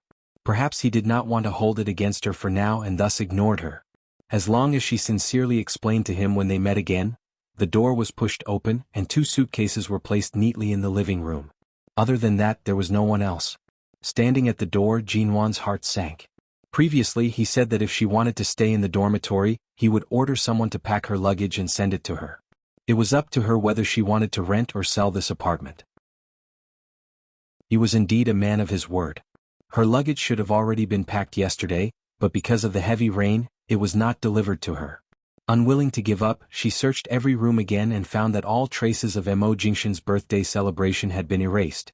The traces of fireworks on the balcony, the thick scent of cream wafting through the room, the uneaten cakes in the kitchen, and the chocolate doll she had carefully placed in the tray had all been taken away. Nothing was left. Jinwan silently sat on the sofa and looked at this room that was half familiar and half strange to her. The scene of Mo Jingshan accompanying her to watch television and pressing her against the window and kissing her 21 times suddenly seemed like a dream. The warm and comfortable apartment was only filled with the faint scent of air freshener. Everything made her feel distant and unfamiliar. Feng Ling was still waiting downstairs. Jinwan composed herself and carried the suitcase out alone. The suitcase was very heavy and it took some effort to carry it. When she reached downstairs, Feng Ling saw the luggage in her hands and rushed over. "Mrs. Mo? My luggage. I don't know if the dormitory cabinets will be able to fit it," Jinwan calmly said. Feng Ling furrowed her brows. "Although Mr. Mo is angry with you, there's no need for you to make things so difficult for yourself. This apartment is under your name. It's fine if you leave your luggage here. There's no need to bring it all to the dormitory." Jinwan's bones were still somewhat stubborn. It was only now that she completely realized that Mo Jingshan was being serious with her. What exactly did I say to provoke him? Divorce? Or did she ask him who he would choose to spend the rest of his life with? Jin-wan carried the suitcase to the car with some difficulty. Seeing that Jin-wan was also a little stubborn after being provoked, Feng Ling helplessly glanced at her and turned to help her carry it. No, I'll do it myself. Jin-wan avoided her hand and carried the luggage into the car herself. Then Jin-wan leaned against the car and panted for a while. There were only various tumbling emotions in her mind. In the end, she suddenly took out her cell phone and glanced at it. In the recent call history, she found Mo Jingshan's private cell phone number. After staring at it for a long time, she suddenly called him. However, after the call went through, the cell phone only beeped, and Jin-wan's heart seemed to be shaken. She then turned to look at the suitcase in the car and abruptly hung up the phone. Feng Ling watched from the side. Why did she feel that when Jin-wan was calm and rational, everything was fine? But when she really encountered a problem, she was like a little woman who had just learned to fall in love. The first time she got angry, the first time she quarreled, she suddenly became disorganized and she didn't know how to reconcile. Even she could tell that if Jin-wan really called him right now and said a few words to him, Mr. Mo's anger would definitely be appeased. But clearly this was only a bystander's view. Jin-wan was lost in love and lost her direction. Although the phone only rang once, Jin-wan was certain that the call went through. After about 10 minutes, her cell phone remained silent. There was no call back, nor was there any message. Feng Ling had already boarded the car. She saw that Jin-wan was leaning against the car in a daze. Mrs. Mo, are we still leaving? Let's go. Jin-wan lowered her eyes, placed her cell phone in her pocket and returned to the car. Feng Ling's hand was on the steering wheel. She turned to see that Jin-wan's expression clearly showed that she was in a bad mood. Are you sure you want to bring the luggage back to the dormitory? This condo. Take it first. Even if the condo is under my name, I didn't buy it. Leave it empty first. We'll talk about it later. Actually, Mrs. Mo, you and Mo can. Feng Ling, my head hurts. I'm going to sleep for a while. Wake me up when we reach T University. Although she knew that T University was not far from here and that it would only take a few minutes to drive, Jin-wan still closed her eyes and leaned her head against the car window, no longer speaking. Your head hurts again? Did you really get a concussion from the collision that day? Let's go to the hospital? Chapter 212. Haiching Mo Corporation. The executive meeting room went silent for a moment because of the short ringtone. Ever since CEO Mo returned from T-City, his entire being emitted a frightening coldness. Although he was not easy to talk to in the company, today he was extremely difficult to talk to. No one dared to approach him for fear of losing their jobs. The meeting was proceeding in an orderly manner. Mo Jingshan sat in the seat of honor and listened to the reports of the executives with a cold expression. It was not until his cell phone on the table rang that his expressionless face changed slightly. However, he only took a glance at his cell phone. The ringtone was very short and almost stopped after one ring. Everyone in the conference room had personally witnessed the change in temperature from the coldest days of winter to the perennial ice and snow in the North Pole. It had always been cold, but right now it was so cold that it penetrated their hearts. Shenmu stood by Mo Jingshan's side and did not dare to speak. Earlier he saw Mo Jingshan's phone light up. It was Jin-wan's number. However, the strange thing was that CEO Mo did not make any movements to answer the call. The other party also hung up immediately. What situation was this? Could it be that they quarreled? CEO Mo, should we pause the meeting and return the call? Shenmu asked softly. No need. Continue. Mo Jingshan's tone was extremely mild. That night at 8 o'clock, Jin-wan packed up the things she had brought back from the condo. She did not pay attention to any of the questions in the room. Only Feng Ling remained silent as she watched Jin-wan pack up. She could tell that Jin-wan was clearly using the tiredness of packing to vent her emotions. Right now it was better for her to do her own things. By the time Jin-wan finished packing and returned after taking a shower, it was already 9 o'clock. Nowadays young people were used to staying up late. Ling Feifei tossed and turned on the bed, unable to sleep. She said, Professor Lin is really too strict. Usually he doesn't allow us to go out at night. He even arranged for security guards to stand guard outside our dormitory.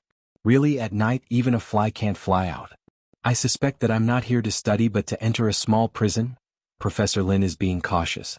Everyone in the management class has a high status. They all have powerful families behind them. If something were to happen to anyone here, not only would Professor Lin's reputation be ruined, he wouldn't be able to handle the responsibility. Therefore, it's understandable that he doesn't allow us to leave school at night, Bai Wei replied. Ling Feifei made a tisk sound. This is too boring. This is our first time in Tea City, and we don't even have the chance to eat the local delicacies. How about this? How about the four of us take turns to treat each other? This Saturday I'll treat everyone. Sunday it'll be Bai Wei's treat.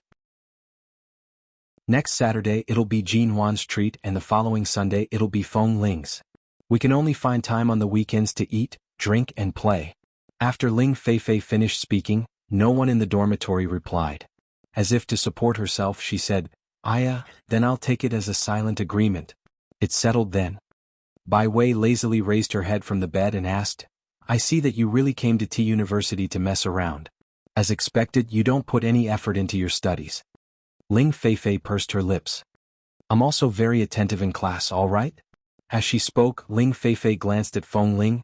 Look, Feng Ling is the one who doesn't put any effort into her studies. In class today, I noticed that she didn't pay much attention to Professor Lin's class. Even now, I haven't seen her take out her books to revise. If we're talking about slackers, isn't she worse than me? Feng Ling glanced at her indifferently. The moment Ling Feifei met her gaze, she subconsciously turned her head away, not daring to meet her gaze. She's a martial arts champion. What are you? Bai Wei chuckled. Ling Feifei did not speak. Her gaze suddenly shifted in Jin Wan's direction. Feng Ling's martial arts skills truly caused others to shrink back. It was best not to provoke her. Bai Wei was an executive who had experienced many trials and tribulations in a large company. If they really wanted to compete in verbal skills, she could not compare to Feng Ling. On the other hand, this Jin Wan always appeared quiet and unconcerned. I say, Jin Wan, you spend the most time revising every day. What's the point? Isn't it just a small real estate studio? What big development can there be? No matter how much you learn, you'll only be able to manage tens of people. I feel that it's a waste of time for you to learn management from Professor Lin. Jin Wan had originally planned to sleep. When she heard these words, she did not turn around to look at her. She only casually replied, a small studio is also a work organization. Good business management will have the same effect on a company with tens of thousands of people or a studio with tens of people. I think what you should do is think of a way to hug onto someone's thigh and get them to invest tens of millions of yuan in your studio.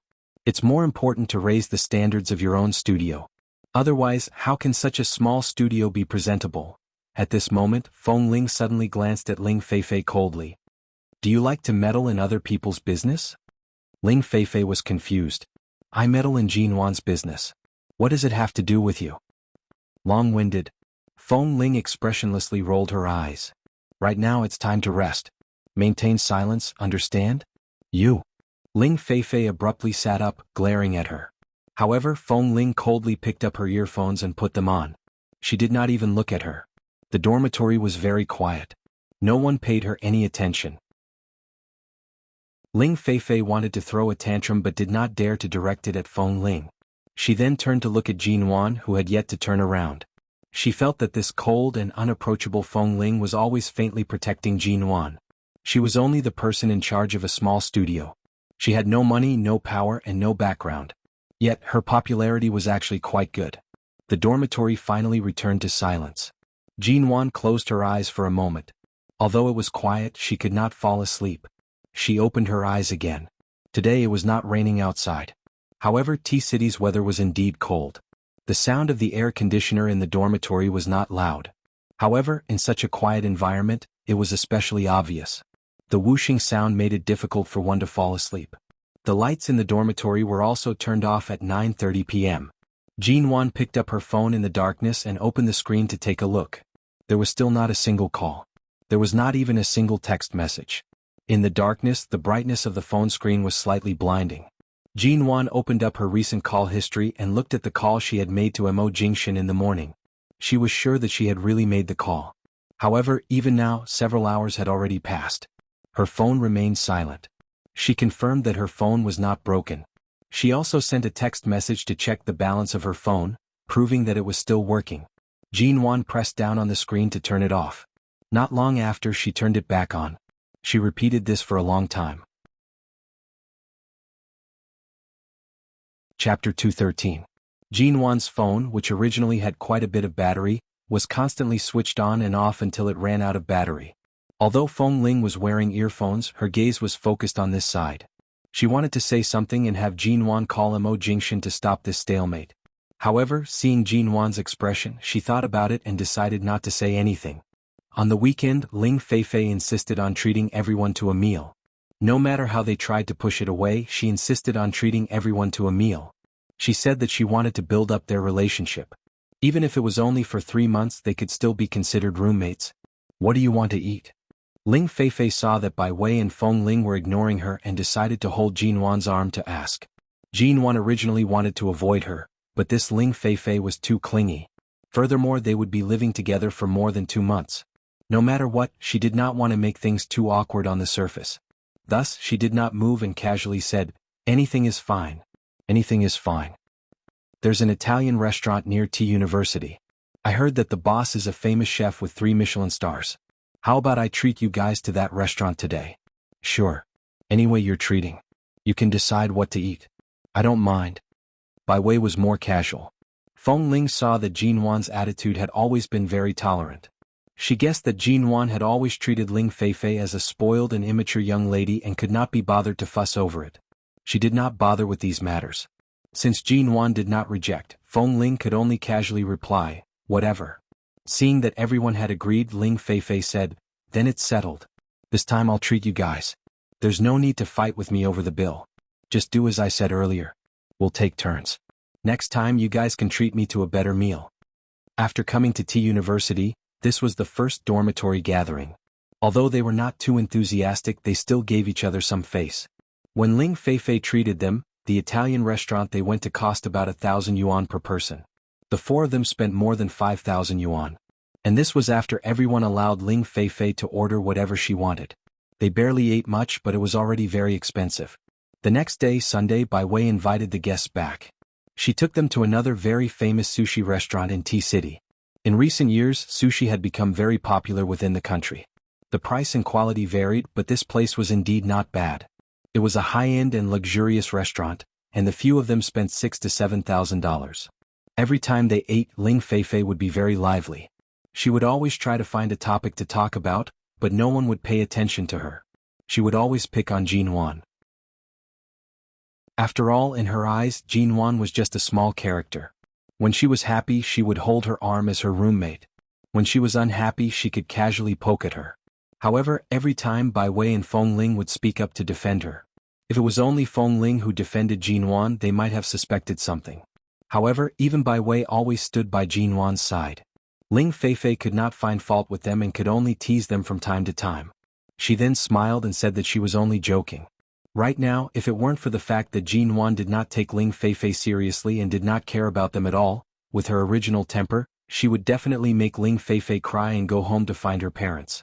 Since it was not important, she could not be bothered with it. In any case, she was indeed a spoiled rich young lady. A week later, on Saturday, it was Jinwan's turn to treat. Ling Feifei sat in the dormitory room and suddenly asked, "What are we eating this week?" The other 3 people in the dormitory had almost forgotten about this agreement. After all, it was only a meal. Who would really need to remember the rules? Ling Feifei turned to look at Jinwan. "Jinwan, it's your turn to treat today." It did not matter to her whether she was treating or not. Jinwan did not care about such things. However, it had been more than a week since she communicated with Mo Jingshan. They did not even exchange a single phone call. Right now, she did not appear to have changed much, but her heart was actually heavy. She could not muster up any other interest. "What do you want to eat?" she casually asked. "I've already tasted the skills of the Michelin star chef from the Italian restaurant. I've also tried the most famous sushi restaurant in T City. How about we eat seafood this week? Previously, I saw on the internet that many of the oysters shipped from overseas are of superb quality. They're big and delicious. Let's go eat a seafood feast." "You're really demanding an exorbitant price." Bai Wei mocked from the side. "Don't tell me you're tempted by the seafood restaurant you heard about a few days ago? You've always wanted Jinwan to treat us there?" Ling Feifei ignored her, continuing on her own. "It's the one I heard about previously. How about we go there to eat?" Jinwan calmly glanced at her. "Up to you." That seafood restaurant's prices were indeed not low. For the 4 of them to eat together, and it was a seafood feast that Ling Feifei had specially ordered, it would cost at least 10,000 yuan. Although none of the people in this dormitory lacked money, Ling Feifei did not live the life of a commoner. She never ate anything that cost tens or hundreds of yuan. Whenever she went out, she would either eat a palace-set meal or eat expensive, flashy, but impractical luxurious food. Jin Wan knew that when she was once so arrogant, she was only spoiled when dealing with people. She had not spoiled herself to this extent. Seeing that Jin Wan had no objections, Bai Wei spread out her hands. You guys decide. I'm fine with anything. Feng Ling did not speak but did not reject. In the end, the few of them went to the seafood restaurant that Ling Feifei insisted on eating at. The moment they sat down, they originally agreed to order a seafood feast. However, after ordering, Ling Feifei said that she did not feel like there was a main course and that seafood was not enough. She tugged the waiter over and ordered many other dishes. That's enough. This is enough for us. How much can a few women eat? Do you still want to order? Bai Wei said. I already said that I want to eat oysters. Although this restaurant's oysters are expensive, they were all flown in from overseas. They're especially fresh. It's rare for us to come here, so we have to eat our fill. Ling Feifei ignored her and continued to order what she wanted. Jin Wan placed her phone on the table and only occasionally chatted with Bai Wei. Her gaze occasionally shifted to the phone that had remained silent for more than a week. Occasionally she would retract her gaze and look toward Ling Feifei, who was seated opposite her, still talking to the waitress.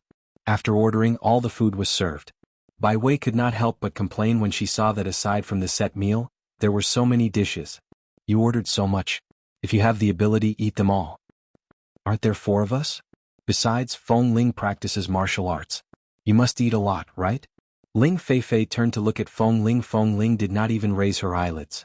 She coldly said, I'm allergic to seafood. You guys eat. I'll just order a bowl of noodles. Chapter 214. Bai Wei immediately mocked. She glanced at the embarrassed Ling Feifei. Remember to finish it all. If there's too much left, it'll be too much. Anyone could tell that she was trying to trick Jin Wan. She clearly could not finish it, yet she still ordered so much. In the end, she really could not finish it. Not to mention the extra dishes, even the seafood feast set meal was only half eaten. Bai Wei watched Ling Feifei mockingly the entire time. Ling Feifei coughed but did not speak. Are you all full? As the one treating today, Jin Wan did not eat much. After taking a sip of fruit juice, she calmly asked, I'm full but there's so much left. What a waste, Bai Wei said. It's fine. Seafood isn't suitable for takeaway. There's nothing we can do about the leftovers, Jin Wan calmly said. She stood up to pay the bill. As expected, Ling Feifei did not have any good intentions. The dishes she ordered later on were all more expensive than anything else in the set meal. Who could imagine that 4 women with small appetites would spend more than 20,000 yuan on a meal in a seafood restaurant? Even someone like Mo Jingshan with his wealth would not exaggerate to such an extent. Whenever he brought Jin Wan out to eat, he would only choose what she liked. He did not care about the price. Even if it was tens, hundreds, or even thousands of yuan, it was fine as long as it was clean and tasty. Today, Jin Wan had truly broadened her horizons. However, no matter how expensive this seafood restaurant was, it could not possibly have such a price. In the end, it was only because Ling Feifei had ordered the most expensive dishes that it exceeded 20,000 yuan. Jin Wan first went to the bathroom. When she came out, she saw that Ling Feifei had come out. Seeing that Jin Wan did not immediately pay the bill, Ling Feifei said in amusement, It seems like you really ordered quite a lot today. It should be quite a lot, right? Did you bring enough money? Do you have enough left on your card? Jin Wan glanced at her. Before you ordered, you didn't even consider if I had enough money. Are you planning to pay for me now? Ling Feifei immediately smiled mockingly. We agreed that you'll be treating today. I've already treated you. How can I treat you again? If you really can't afford it, you can discuss it with the owner of the restaurant and see if you can pay on credit. After speaking, Ling Feifei smiled as she picked up her bag and headed to the door to wait. Clearly, she did not plan on standing with Jin Wan. She did not want to embarrass herself if Jin Wan really wanted to buy on credit. Bai Wei, who had also walked out from behind, heard their conversation and approached to ask, Jin Wan, do you really have enough money? Jin Wan smiled. Don't worry. Wait for me outside. Bai Wei wanted to offer to help Jin Wan pay for it, but seeing from Jin Wan's expression that she did not need their help, she did not ask further. She only glanced at her with concern. The waiter at the counter heard their conversation and looked at Jin Wan suspiciously. Miss, do you really want to pay on credit? We don't accept credit here. If you don't have money, you can ask your friend to pay for it. The waiter had yet to finish his words when Jin Wan casually placed the card on the counter to cover his mouth. In truth, 20,000 yuan was not much. However, Ling Feifei's earlier mockery had caused the waiter to think that Jin Wan really did not have much money. In the end, when he saw the gold card she had taken out, he recognized that it was impossible to obtain this type of card without a deposit of 5 million yuan. He did not dare to speak further and nimbly swiped the card to settle the bill. Jin Wan initially planned to take out the black card that Mo Jingshan had given her. Usually she was used to using this card. However, right now she still took out the card that belonged to her that was placed below the black card. After settling the bill, Feng Ling walked over and glanced at her. People like Ling Feifei should find time to cover her head with a gunny sack and throw her into a corner to give her a good beating. Otherwise, she'll forever treat her stupidity as innocence and not know the immensity of heaven and earth. Jin Wan curved her lips into a smile. I won't stop you if you want to beat her up, but it's best if you wait until after my classes are over. Back then, Professor Lin repeatedly reminded me not to be too calculative with these hedonistic young masters. If it weren't for Professor Lin's warning, I would have already made Ling Feifei regret staying in the same dormitory as me on the first day. Jin Wan would never suffer such grievances. Her methods were not simple. Feng Ling knew this as well. Thus, when she saw how flexible Jin Wan was recently, she really suspected that Jin Wan's emotions had been affected by her relationship with Mo Jingshan. She actually allowed such a small character to jump around in front of her. As they walked out of the seafood restaurant, Ling Feifei was not surprised that Jin Wan had paid the bill. She thought that Bai Wei and Feng Ling must have helped her pay quite a bit. She continued walking out with her head held high. That aura made it seem as though the three following behind her were her little attendants. Before returning to T University, they passed by a large department store. There was a custom-made gown shop downstairs. Ling Feifei suddenly said, "That's right, before we graduate, it seems like we'll be able to make it to T University's 100-year anniversary. Have you guys prepared the gowns?" Bai Wei calmly replied, "There's still 2 months before the anniversary. What's the rush? Since there's a shop here, let's go in and take a look." Ling Feifei took the initiative and walked in. Feng Ling had already lost her patience with this rich young lady. She frowned as she stood outside the door. However, since they came out together and there was still some distance from T University, they still entered. Women naturally had no resistance to gowns. Initially, Bai Wei did not want to look, but after entering, she discovered that the gowns here were indeed not bad. Thus she walked in with Ling Feifei. A staff member poured several cups of water and placed them on the coffee table in front of the sofa. Feng Ling sat on the sofa and did not leave. Bai Wei and Ling Feifei went to another high-end gown viewing area. Jin Wan sat on the sofa and glanced out the window.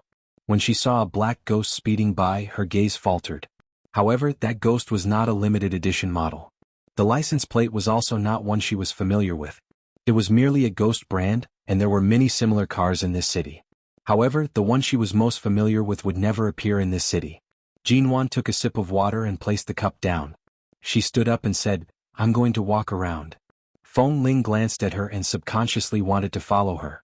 However, when she saw that Jin Wan was only casually walking around the shop, she gave up on following and continued to sit on the sofa without moving.